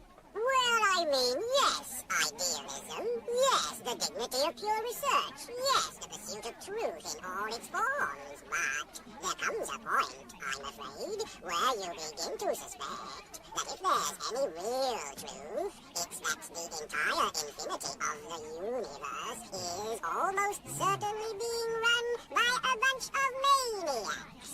And if it comes to a choice between spending another 10 million years finding that out, and on the other hand, just taking the money and running, then I, for one, could do with the exercise. But I don't understand. Hey, get this, will you, Earthman? You are a last-generation product of that computer matrix, right? And you were there right up to the moment your planet got the finger, yeah? Yes. So your brain was an organic part of the penultimate configuration of the computer program. Right? Well, yes, but I don't quite see what this is. There's a good chance that the structure of the question is encoded in the structure of your brain. So we want to buy it off you. What, the question? No, your brain. What? Yeah, that's okay, isn't it? I mean, who's going to miss it? Thank you very much. I thought you said you could just read his brain electronically. Yes, but we've got to get it out first. It's got to be prepared, treated, diced. Thank you. Arthur! Hey, come on, guys. I mean, hey! It can be replaced, if you think it's that important. An electronic brain. A simple one should suffice. A simple one? Yeah, it can be programmed to say what, and I don't understand, and where's the T, and who'd know the difference? What? See what I mean? I'd notice the difference. No, you wouldn't. You'd be programmed not to. Look, I'm sorry, my soul lads. I don't think we've got a deal. Emergency, emergency. Hostile ship has landed on planet. Intruders now within works reception area. Defense station. What is it now? Bats dudes, it'll be galactic police. We gotta go whoosh. Police? Yes, we're in a stolen spacecraft. Improbability drive ship. Ah, so that's how the Earthman got here. Say, Fod, didn't you leave a note explaining how they could make a profit on the insurance deal? Yeah, it doesn't seem to have worked. Come on, then, let's move. Damn. Why all that fuss over 2 pounds of earthly brain? We're going to have to invent a question. What's yellow and dangerous? 42. No, doesn't work. No. How many roads must a man walk down? Ah, that's promising. Sounds good, but doesn't actually tie you down to meaning anything. How many roads must a man walk down? 42. Excellent, excellent.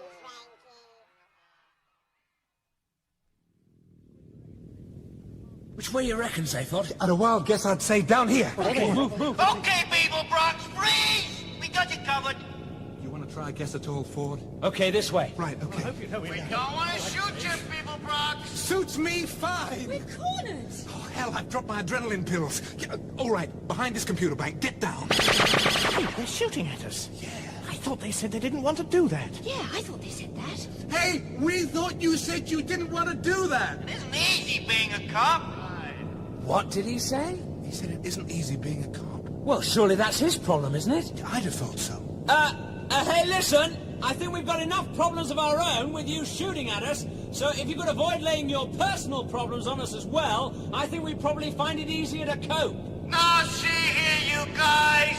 You're not dealing with any dumb, two-bit, trigger-pumping morons with low hairlines, little piggy eyes, and no conversation. No, we are a couple of intelligent, caring guys who you'd probably quite like if you met us socially. Yeah. I don't go around gratuitously shooting people and bragging about it in seedy Space Rangers bars. No, he doesn't. No, I don't. I go around shooting people gratuitously and then agonize about it afterwards to my girlfriend. Yeah, he does, and I write novels. He writes them in crayon. No, I haven't had any of them published yet, so I better warn you, I'm in a mean mood. Who are these guys? I think I preferred it when they were shooting. So, you gonna come out quietly, or you gonna let us blast you out? Which would you rather?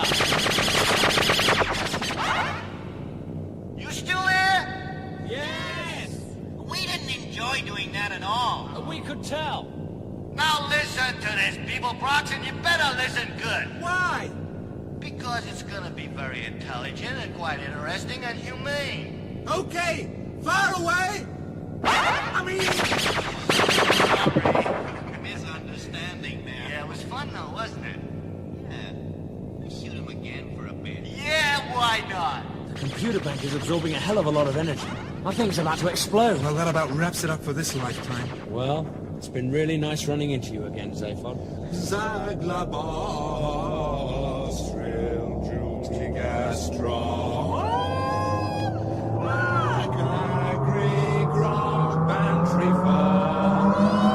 What are you doing? It's an ancient Beetlejuicean anthem. Yeah. Singing it makes us feel good at times of stress. Zaglabos. Well, if you're going to be like that about it. Land of hope and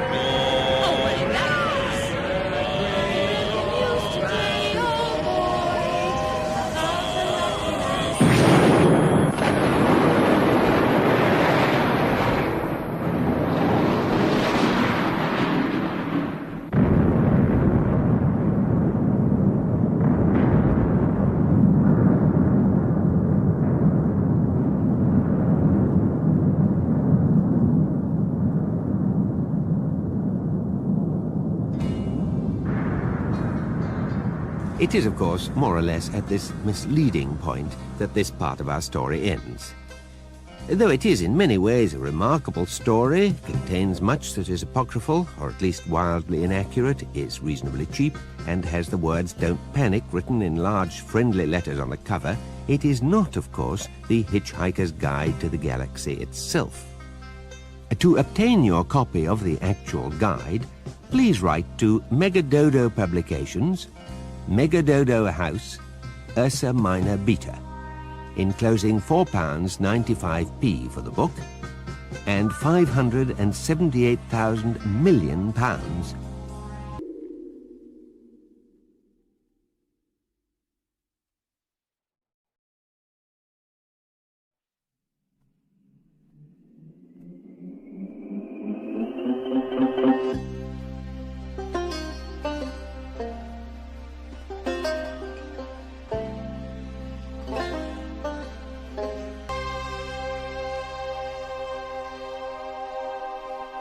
The story so far. In the beginning, the universe was created. This has made a lot of people very angry and been widely regarded as a bad move. Many races believe that it was created by some sort of god, though the Jatravated people of Viltvodel 6 firmly believe that the entire universe was in fact sneezed out of the nose of a being called the Great Green Arkelseizure.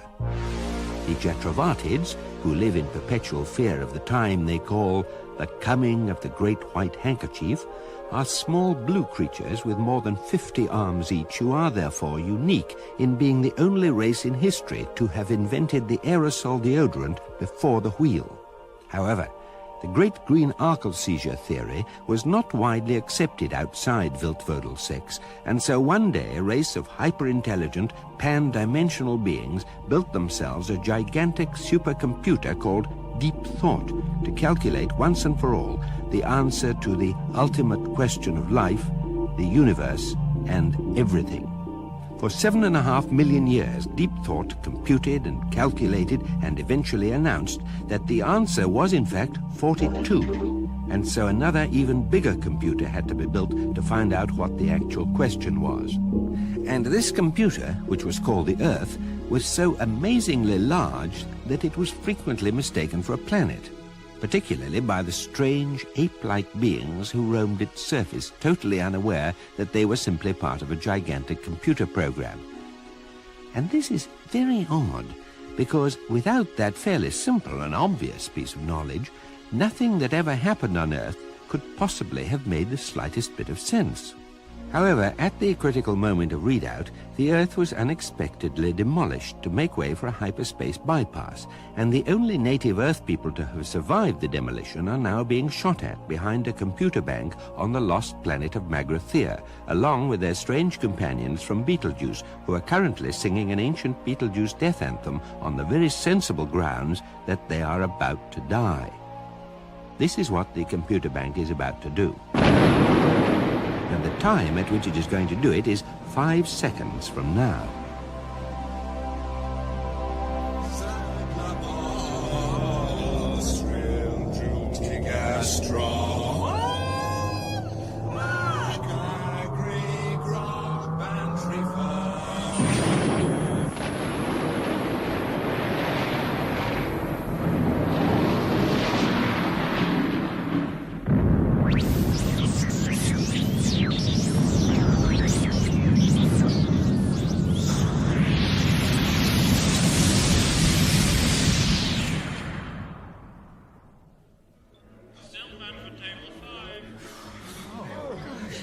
Good evening, gentlemen. Good evening, madam. Do you have a reservation? Reservation? Yes, sir. So you need a reservation for the afterlife? The afterlife, sir? Is this the afterlife? Well, I assume so. I mean, there's no way we could have survived that blast, is there? Oh, no. I certainly didn't survive. I was a total goner. Wham, bang, and that was it. We didn't stand a chance. We must have been blown to bits. Arms, legs, everywhere. Yeah, I was dead too.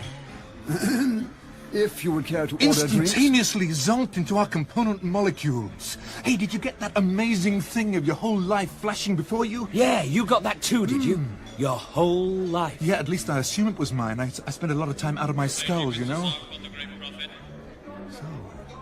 So what? Here we are, lying dead. Standing dead? Standing dead in this, desolate... Restaurant? Standing dead in this, desolate... 5-star. Restaurant, Odd, isn't it? Yeah. Nice chandeliers, though. It's not so much an afterlife, more a sort of après-vie. Hey, hang about, you dead guys. I think we're missing some ultra-important thing here. Somebody said something and we missed it.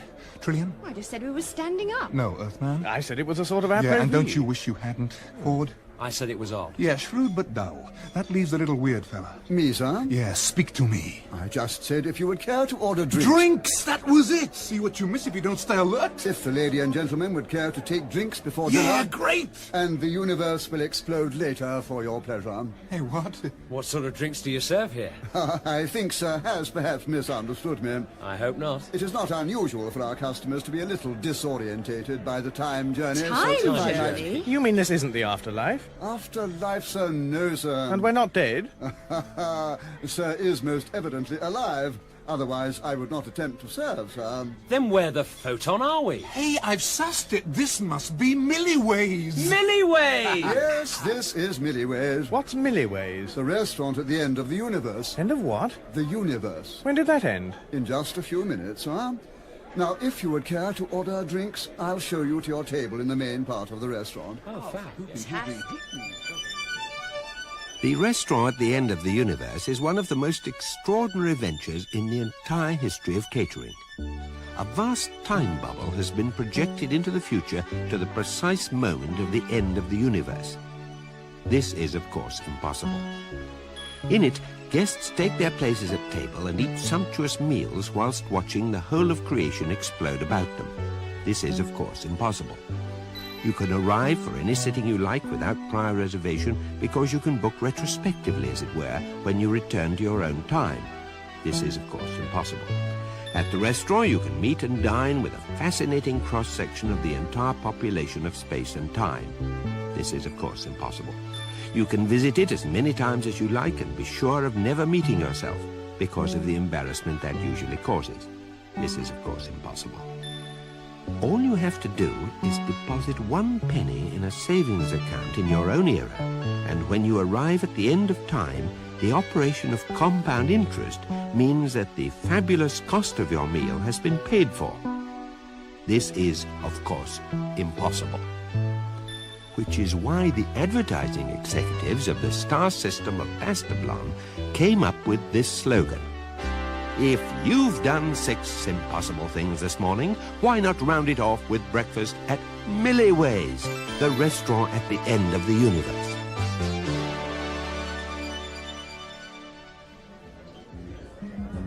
This way, sir, if you please. Wowee, Zappo. Incredible. People. The things. The things are also people. People. The other people. The lights. The tables. Food. The band.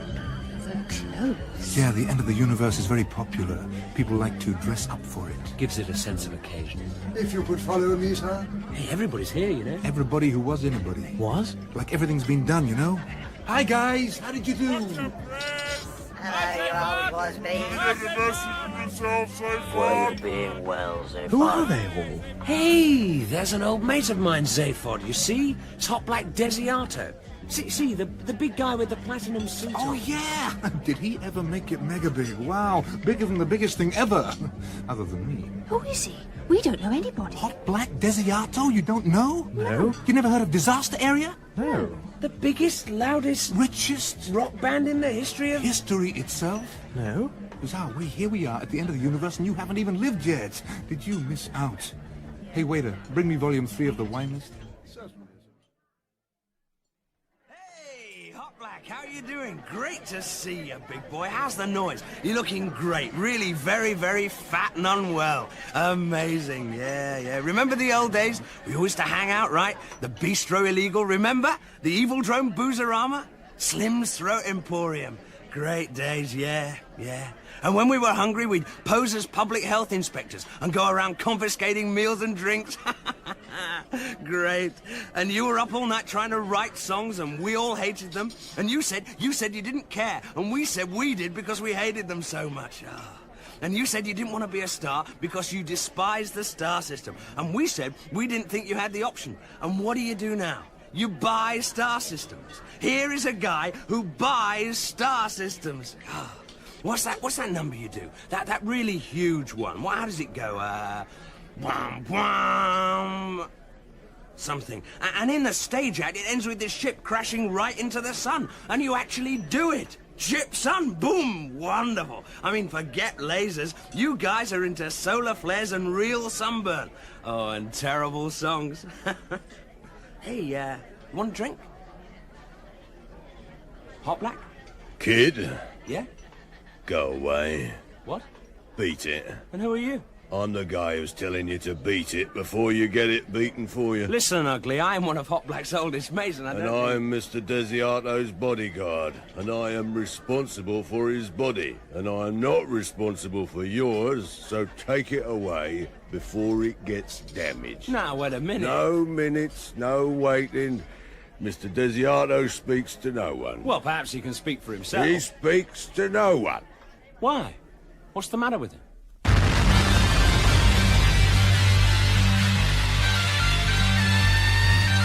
The Hitchhiker's Guide to the Galaxy notes that Disaster Area, a plutonium rock band from the Gagrokaka mine zones, is generally held to be not only the loudest rock band in the galaxy, but in fact the loudest noise of any kind at all. Regular concertgoers judge that the best sound balance is usually to be heard from within large concrete bunkers positioned some 37 miles from the stage, whilst the musicians themselves play their instruments by remote control from a heavily insulated spaceship which stays in orbit round the planet, or more frequently, round a completely different planet. Their songs are on the whole very simple and mostly follow the familiar theme of boy being meets girl being beneath a silvery moon, which then suddenly explodes for no adequately explored reason. Many worlds have now banned their act altogether, sometimes for artistic reasons, but most commonly because the band's public address system contravenes many local strategic arms limitations treaties.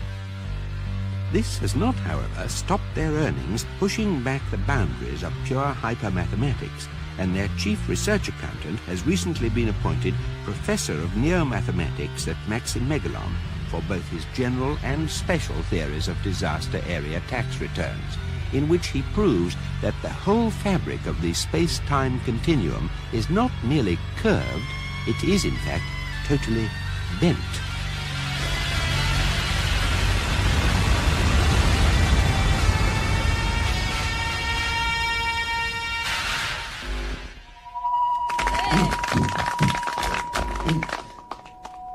Ladies and gentlemen, the universe as we know it has now been in existence for over 170,000 billion years, and will be ending in a little over 10 minutes' time.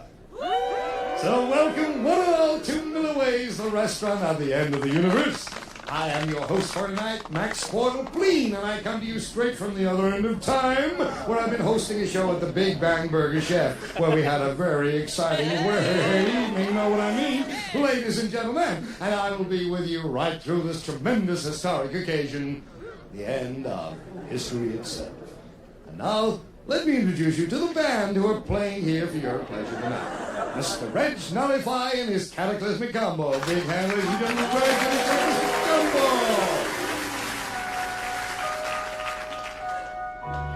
Your arms, your legs, your heads, your everything to me. I mean through all eternity.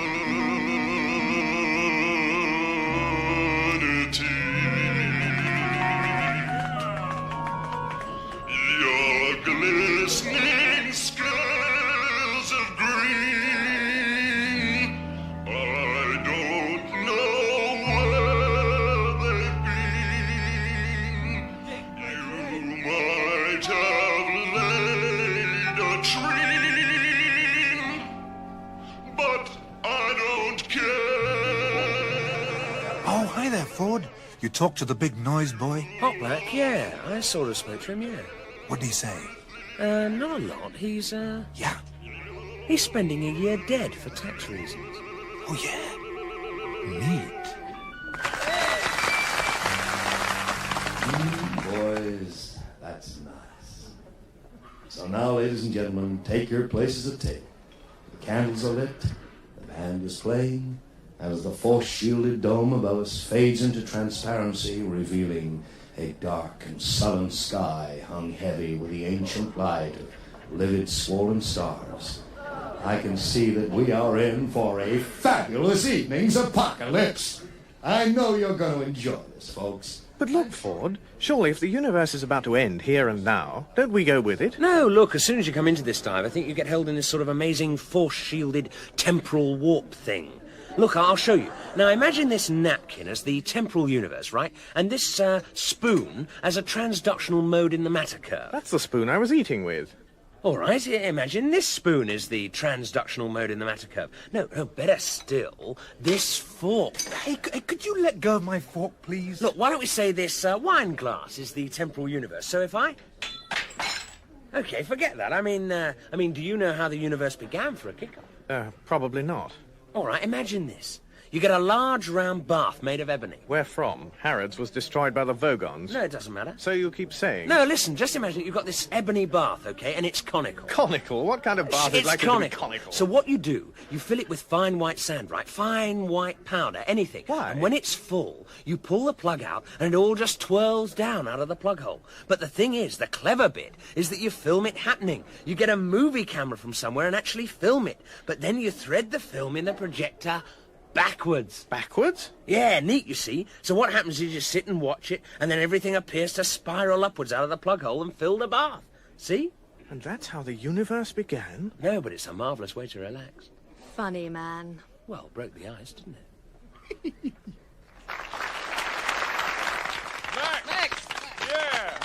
And as the photon storms gather in swirling clouds around us, preparing to tear apart the last of the red-hot suns, I hope you'll all settle back and enjoy with me what I'm sure we will all find an immensely exciting and terminal experience. Believe me, ladies and gentlemen, there is nothing penultimate about this one. This, ladies and gentlemen, is the proverbial it. After this, there is void, emptiness, oblivion, absolute nothing. Except, of course, for the sweet trolley and a fine selection of Aldebaran liqueurs. And for once, you don't need to worry about having a hangover in the morning, because there won't be any more mornings. And now, at the risk of putting a damper on the wonderful sense of doom and futility here, I'd like to welcome a few parties. I believe, yes, thank you, my dear. Now, do we have a party from the Zancel Quashur Flammarion Bridge Club from beyond the void of Quan? Are they here? Yes, there they are. Well, last spit now, lads, and no cheating. This is a very solemn moment. And a party of minor deities from the halls of Asgard. Yes, they are. Careful with that hammer, sir. And a party of young conservatives from Sirius B.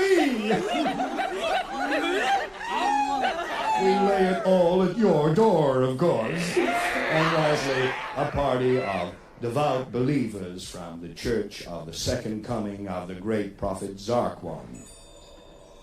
Sitting there very quietly and patiently waiting.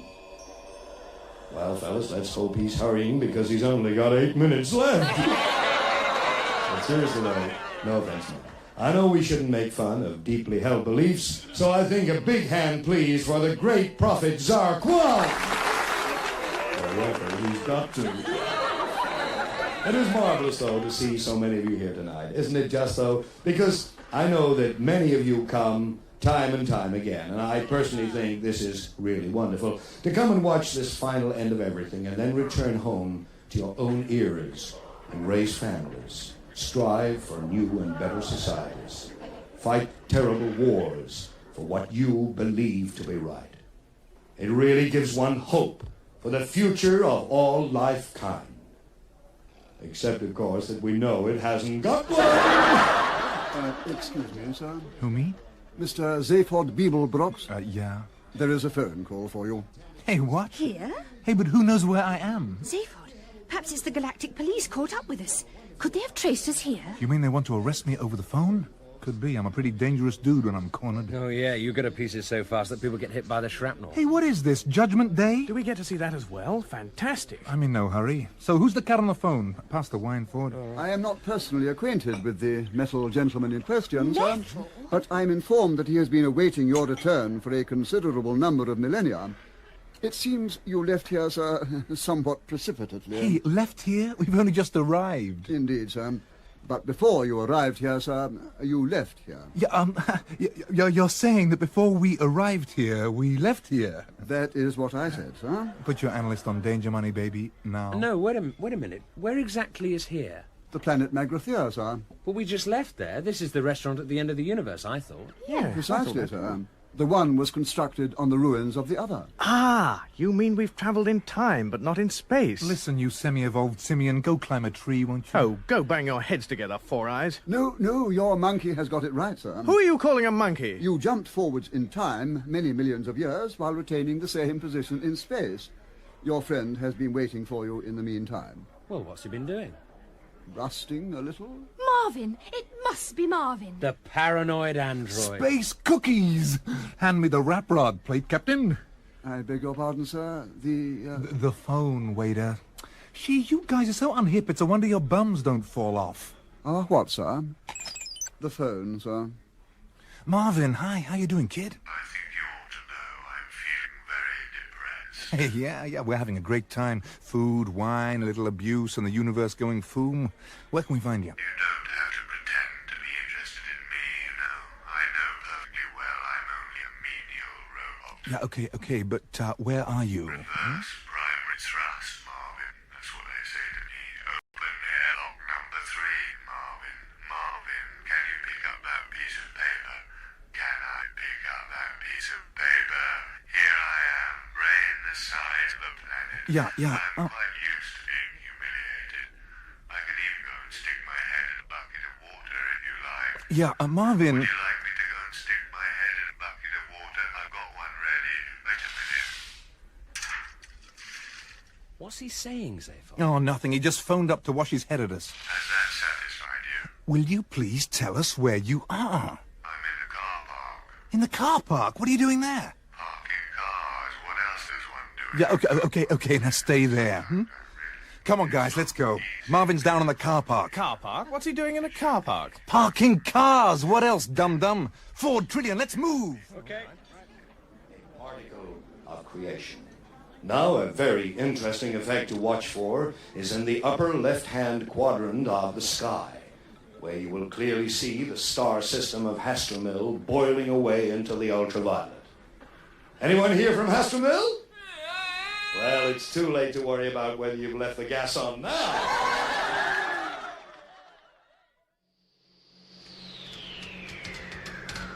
There he is!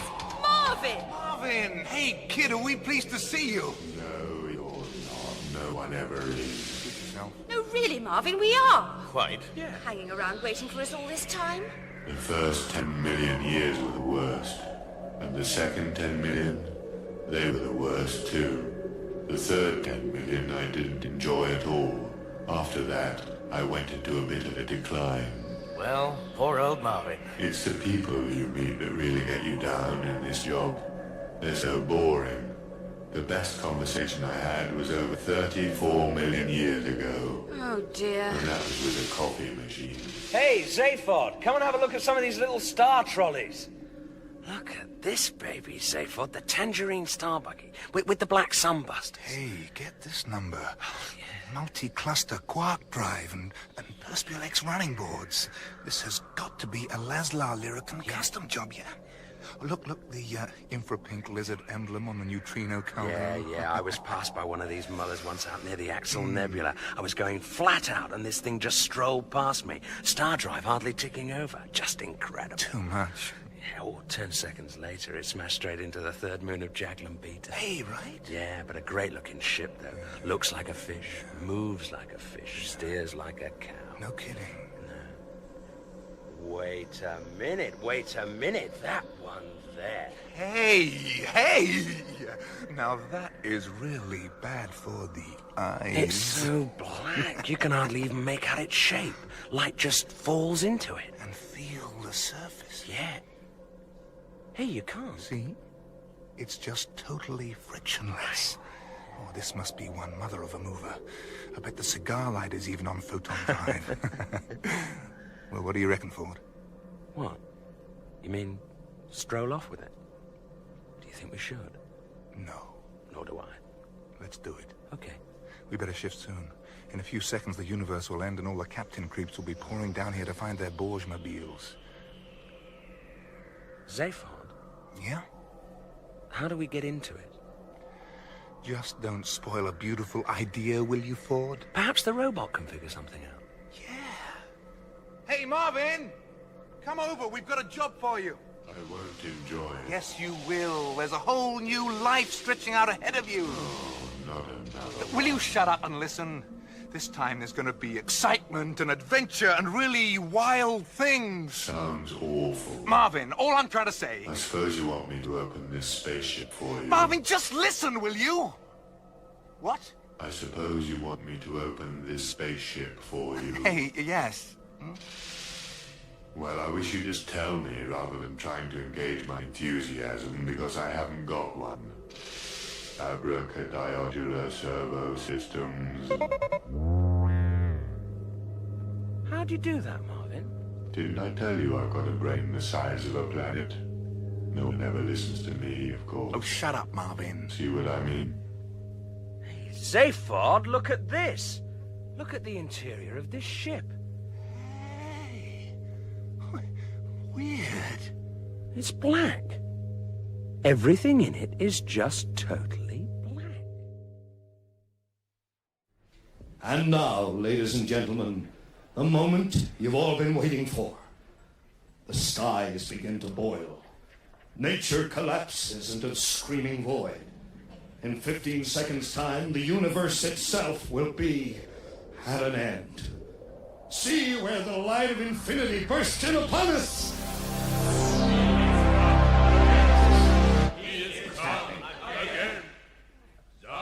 I don't believe it. A big hand, please, for the great prophet Zarquan. Hello, everybody. Sorry I'm a bit late.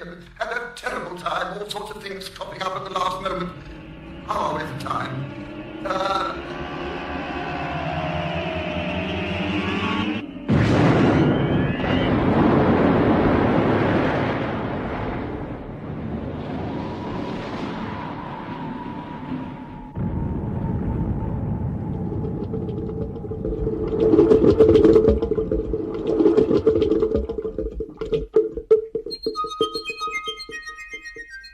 And so the universe ended. One of the major selling points of that wholly remarkable book, The Hitchhiker's Guide to the Galaxy, apart from its relative cheapness and the fact that it has the words "Don't Panic" written in large, friendly letters on the cover, is its compendious and occasionally accurate glossary. For instance, the statistics relating to the geosocial nature of the universe are all deftly set out between pages 576,324 and 576,326. The simplistic style is partly explained by the fact that its editors, having to meet a publishing deadline, copied the information off the back of a packet of breakfast cereal, hastily embroidering it with a few footnotes in order to avoid prosecution under the incomprehensibly tortuous galactic copyright laws. It is interesting to note that a later and wilier editor sent the book backwards in time through a temporal warp and then successfully sued the breakfast cereal company for infringement of the same laws. Here is a sample in both headings and footnotes. The universe. Some information to help you live in it. 1. Population? None. It is known that there are an infinite number of worlds, but that not every one is inhabited. Therefore, there must be a finite number of inhabited worlds. Any finite number divided by infinity is as near to nothing as makes no odds. So if every planet in the universe has a population of 0, then the entire population of the universe must also be 0, and any people you may actually meet from time to time are merely the products of a deranged imagination. 2. Monetary units? None. In fact, there are 3 freely convertible currencies in the universe, but the Altarian dollar has recently collapsed, the Flanian pobble bead is only exchangeable for other Flanian pobble beads, and the Triganic pew doesn't really count as money. Its exchange rate of 8 ningies to 1 pew is simple, but since a ningi is a triangular rubber coin 6,800 miles along each side, no one has ever collected enough to own 1 pew. Ningies are not negotiable currency because the galactic banks refuse to deal in fiddling small change. From this basic premise, it is very simple to prove that the galactic banks are also the products of a deranged imagination. 3. Sex. None. Well, actually, there is an awful lot of this, largely because of the total lack of money, trade, banks, or anything else that might keep all the non-existent people in the universe occupied. However, it is not worth embarking on a long discussion of it now, because it really is terribly complicated. For further information, see chapters 7, 9, 10, 11, 14, 16, 17, 19, 21 to 84 inclusive, and, in fact, most of the rest of this deeply invaluable book.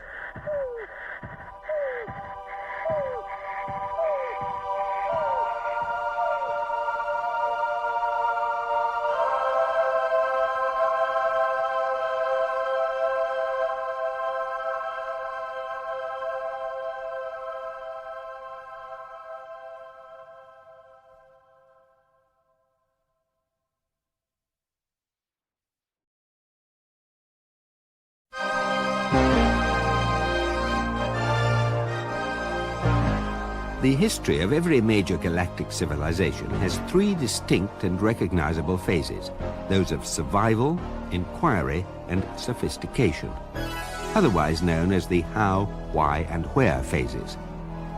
For instance, the first phase is characterized by the question, how can we eat?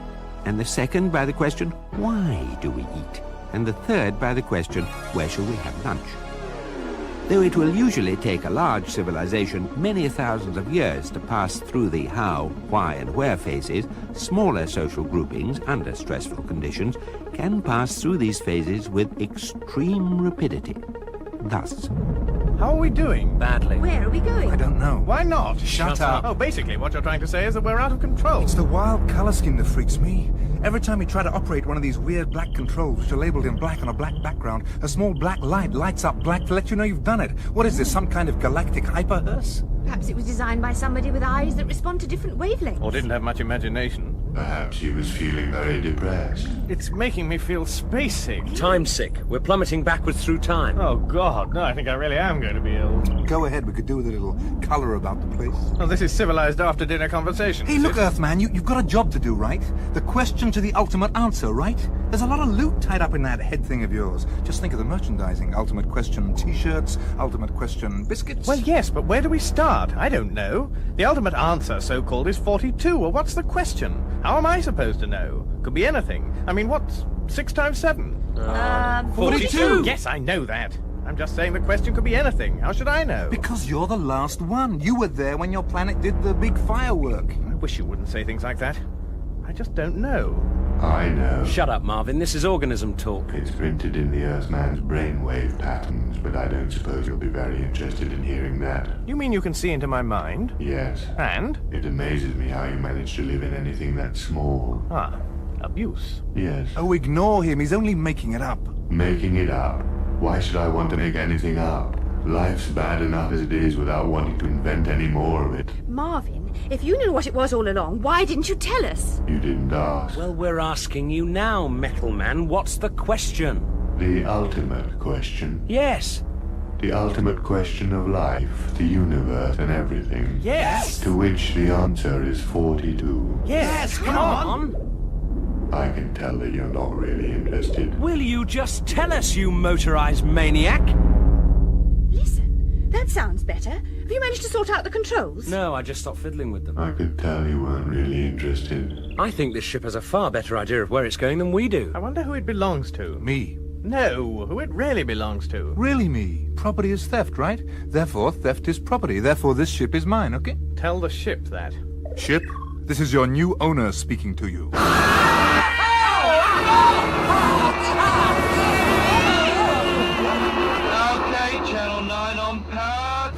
Channel 15. Channel 15, A-OK. The black ship is now in position. Put it under control of central stage coordination.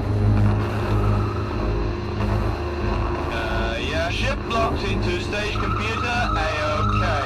Right on trajectory for a sun dive. Testing channel 20. Turn it off!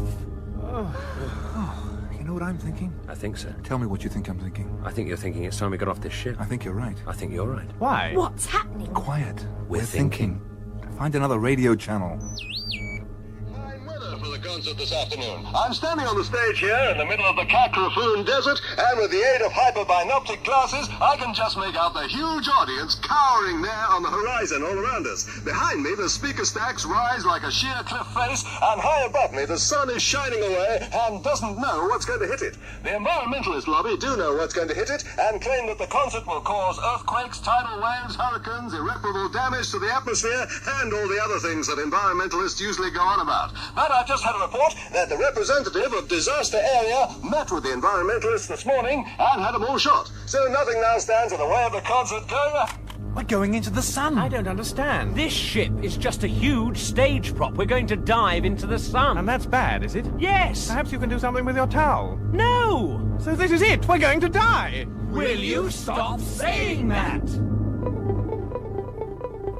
One of the things Ford Prefect had always found hardest to understand about human beings was their habit of continually stating and restating the very, very obvious.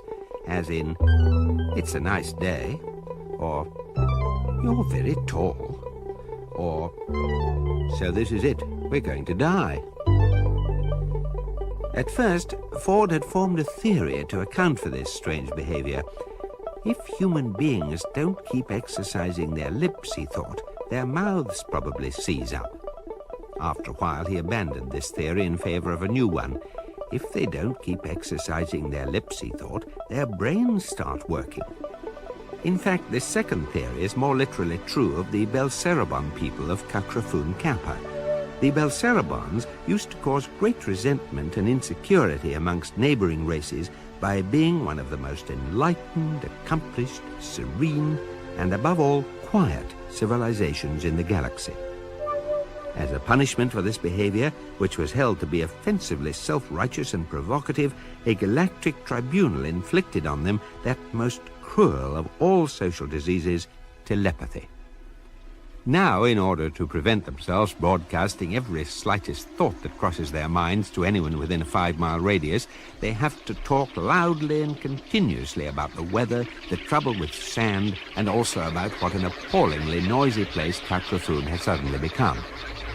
Another method of temporarily blotting out their minds is to play host to a disaster area concert.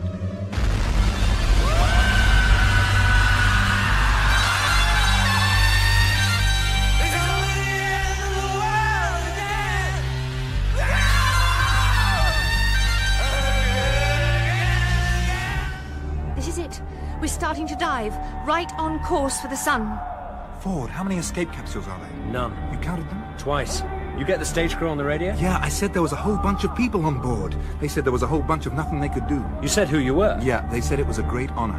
What does teleport mean?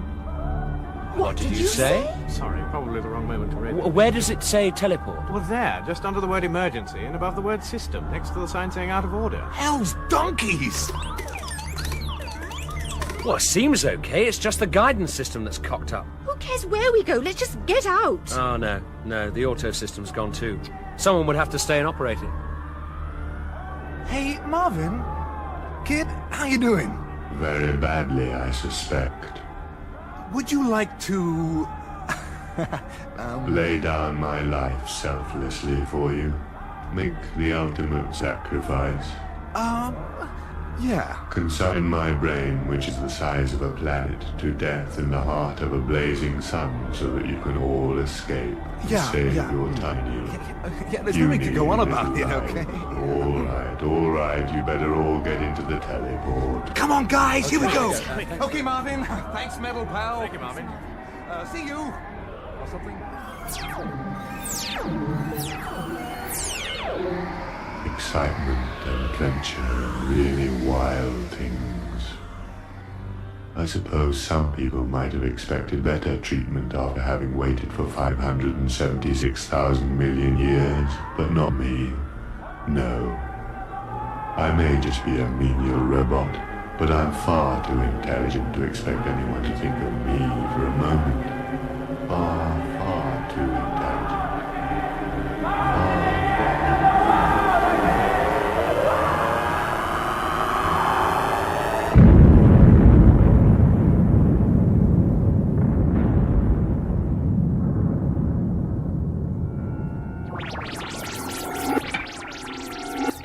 Ford? Yeah? Arthur? Yes? Zaphod? Trillian? Where are they? Dunno. No reason we'd all end up in the same place. They could be anywhere. So could we, for that matter. Looks like we're inside another spaceship. Yeah. Do you think they might be dead? I don't know. I don't want to think about it right now. Difficult not to. I mean, this place looks like a mausoleum, doesn't it? You're right. The place is full of sarcophagi as far as the eye can see. Wow. What's so great about dead people? I don't know. Let's have a look. Here! There's a plaque on this one. What does it say? Golga Frincham Arc Fleet, Ship B, Hold 7, Telephone Sanitizer, 2nd Class. And a serial number. Telephone sanitizer? A dead telephone sanitizer? Best kind. Well, what's he doing here? Not a lot. No, but I mean, why? Good God.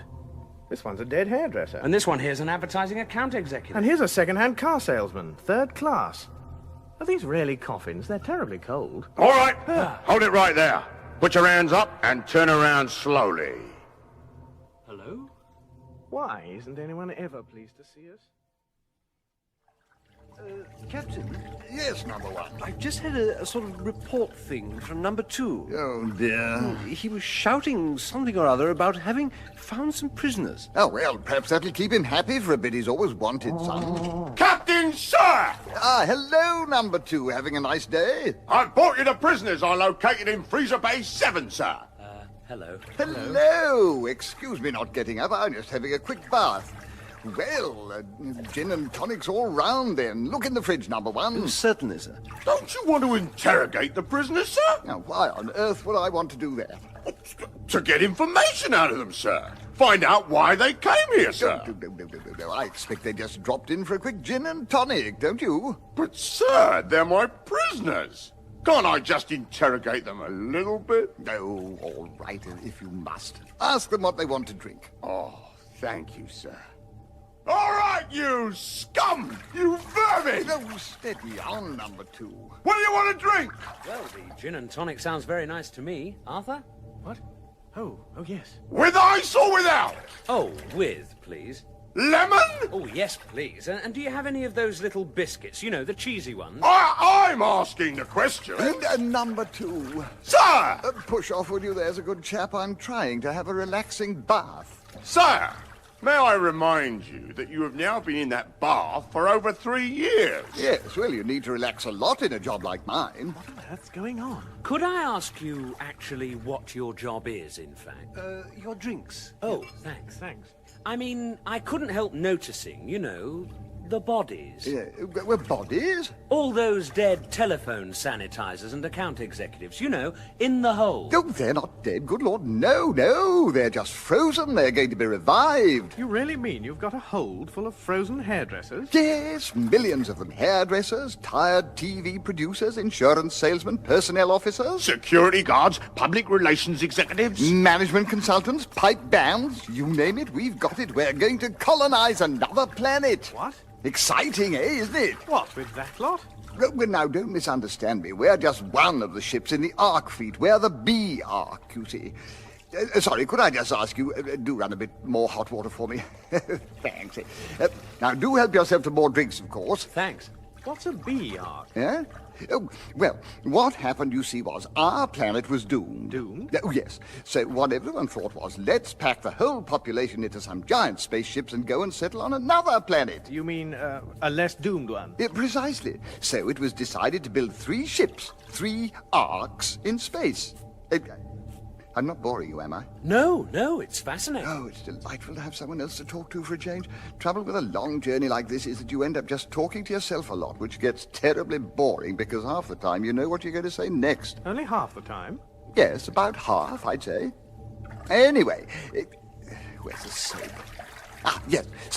So the idea was that into the first ship, the A ship, would go all the brilliant leaders, the scientists, the great artists, you know, all the achievers. And then into the third, or C ship, would go all the people who did the actual work, who made things and did things. And then into the B ship, that's us, yes, would go everyone else, the middlemen, you see. And we were sent off first. But what was wrong with your planet? Oh, it was doomed, as I said. Apparently it was going to crash into the sun.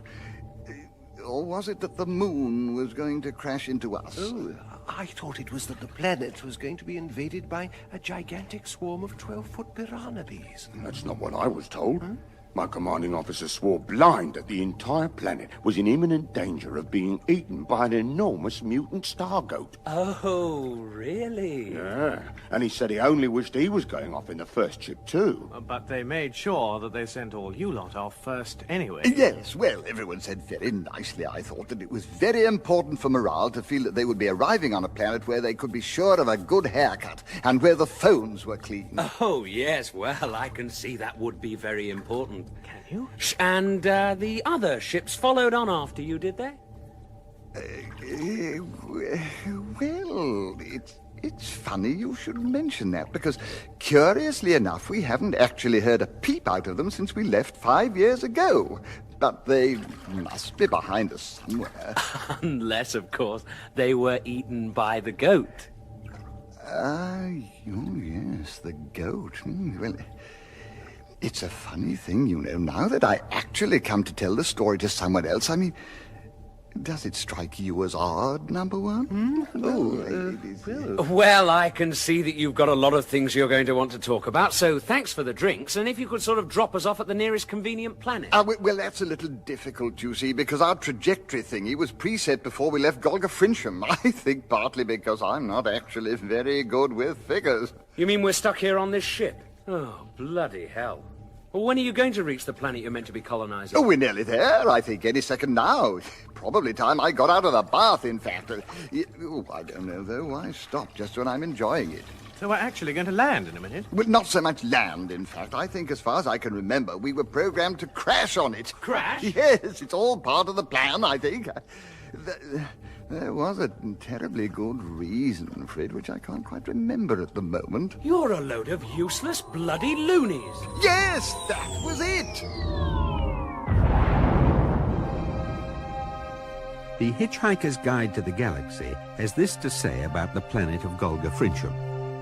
It is a planet with an ancient and mysterious history, in which the most mysterious figures of all are without doubt those of the great circling poets of Ariel.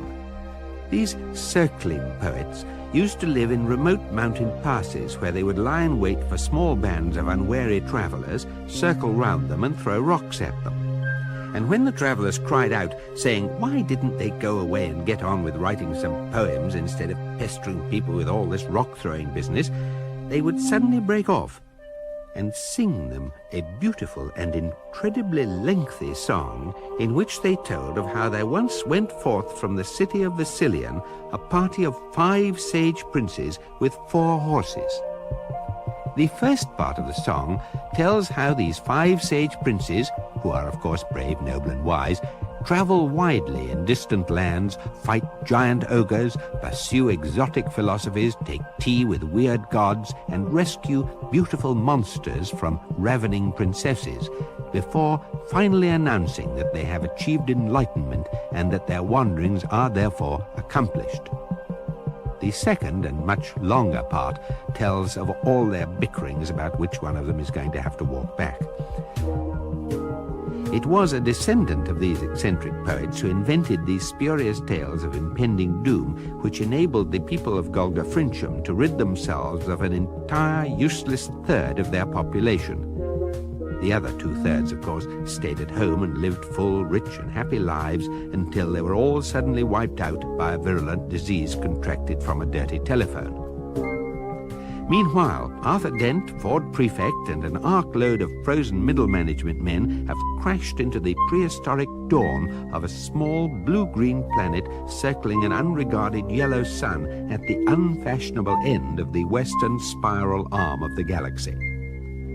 After a year or so, they convene a meeting to consider their position, which is not, on the whole, good. I would like to call to order the 573rd meeting of the Colonization Committee of the planet of Fintel Woodlewicks. Do you have a quick drink? Not while I'm in the bath. As a fully trained management consultant, I must insist on the importance of observing the committee's structure. This is futile! Look, do we really need the pipe? Oh, I think so. We've given him a grant, you know. 572 committee meetings and you haven't even discovered fire yet? If you care to look at the agenda sheet, you'll see that we're about to have a report from the Hairdressers' Fire Development Subcommittee today. Yes, well, you know what they've done, don't you? You gave them a couple of sticks and they've developed them into a pair of scissors. When you've been in marketing as long as I have, you'll know that before any new product can be developed, it has to be properly researched. We've got to find out what people want from fire, how they relate to it, the image... Oh, stick it up your nose. Which is precisely the sort of thing we need to know. Do people want fire that can be fitted nasally? And the wheel. What about this wheel thing? It sounds a terribly interesting project. Well, we're having a little difficulty there. Difficulty? It's the single simplest machine in the entire universe. All right, Mr. Wise Guy, if you're so clever, you tell us what color it should be. Oh, almighty Zarquan. Has no one done anything? Well? I've declared war on the next continent. Declared war? There's no one even living there. Oh, yes, but there will be one day. So we've left a sort of open-ended ultimatum. What? And blown up a few military installations. Military installations, number 2? Oh, yes, sir. Well, potential military installations. Eh? Oh, all right. Trees. And we interrogated a gazelle. And, of course, Finlon, the producer, has rescued a camera from the wreckage of the ship and is making a fascinating documentary on the indigenous cavemen of the area. Yes, and they're dying out. Have you noticed that? Yes, we must make a note, sir, to stop selling them life insurance. But don't you understand? Just since we've arrived, they've started dying out. Yes, and this comes over terribly well in the film he's making. I gather he wants to make a documentary about you next, Captain. Oh, really? Well, that's awfully nice. He's got a very strong angle on it, you know. The burden of responsibility, the loneliness of command. Well, I wouldn't overstress that angle, you know. One's never alone with a rubber duck. Yeah. If we could for a moment move on to the subject of fiscal policy. Fiscal policy? How can you have money if none of you actually produce anything? It doesn't grow on trees, you know. If you would allow me to continue, thank you. Since we decided to adopt leaves as legal tender, we have, of course, all become immensely rich. But we have also run into a small inflation problem on account of the high level of leaf availability, which means that I gather the current going rate has something like 3 major deciduous forests buying 1 ship's peanut. So, in order to obviate this problem and effectively revalue the leaf, we're about to embark on an extensive defoliation campaign and burn down all the forests. I think that's a sensible move, don't you? Absolutely. Very, very sound. Okay. Excuse me. Has anybody got a rock? Could you pass it? Is it perhaps in order to inquire what you've been doing all this time? You and that other interloper have been missing for months. Yeah, well, with respect, love, we've been traveling around trying to find out something about this planet. Oh, well, that doesn't sound very productive. I thought that... No? Well, have I got news for you? It doesn't matter a pair of fetid dingo's kidneys what you all choose to do from now on. Burn down the forest, anything. It won't make a scrap of difference. 2 million years you've got, and that's it. At the end of that, your race will be dead, gone, and good riddance to you. Remember that. 2 million years. Well, just time for another bath. Pass me the sponge, somebody. Here, sir. No. Q scores 10, you see, and it's on a triple word score. No, I'm sorry, but I explained the rules. No, look, please, put down that jawbone. All right, we'll start again, and try to concentrate this time. Oh, what are you doing?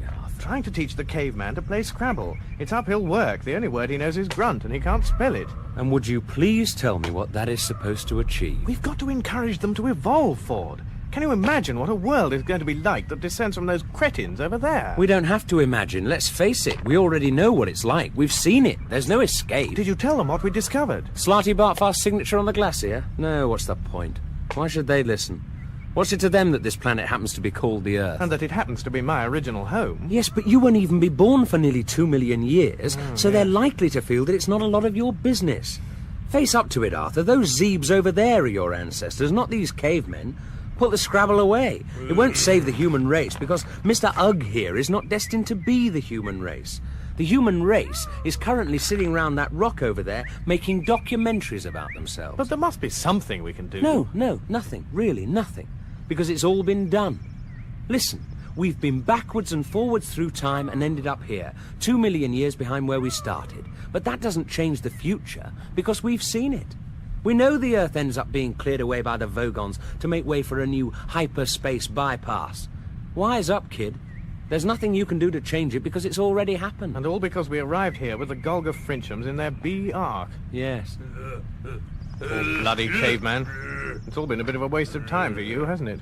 You've been out-evolved by a telephone sanitizer. He's pointing at the Scrabble board. Oh, he's probably spelt library with one R again, poor bastard.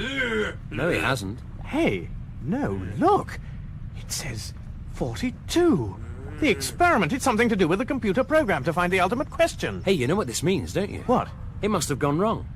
If the computer matrix was set up to follow the evolution of the human race through from the cavemen, and then we've arrived and caused them to die out... And actually replaced them... Then the whole thing is cocked up. So whatever it was that Marvin spotted in my brainwave patterns is in fact the wrong question. Yeah, it might be right, but it's probably wrong. If only we could find out what it is. Well, how about... Look, if it's printed in my brainwave patterns, but I don't know how to reach it, suppose we introduce some random element which can be shaped by that pattern. Like? Pulling out letters from the Scrabble bag. Brilliant. That's bloody brilliant. Right. First 4 letters. W-H-A-T. What? 2 more. D-O, do. Hey, it's working. Hey, this is terrific. Hey. It's really coming. Get. What do you get? More here. If, you, M-U-L-T... multiply. I'm beginning to get a sinking feeling about this. If you multiply 6 by 9 by 9, is that it? That's it. 6 by 9, 42. Something certainly got screwed up somewhere. Yeah. I always said there was something fundamentally wrong with the universe. So what do we do now? I guess we just swallow our pride and go and join the human race. Yes. Right, mate. Ugh. It's sad, though. Just at the moment, it's a very beautiful planet. It is. It is indeed. The rich primal greens, the river snaking off into the distance, the burning trees. And in 2 million years, bang, it gets destroyed by the Vogons. What a life for a young planet to look forward to. Well, better than some. I read of one planet off in the 7th dimension that got used as a ball in a game of intergalactic bar billiards. Got potted straight into a black hole, killed 10 billion people. Total madness. Yeah. Only scored 30 points, too. Where did you read that? A book. Which book was that? The Hitchhiker's Guide to the Galaxy. Oh, that thing.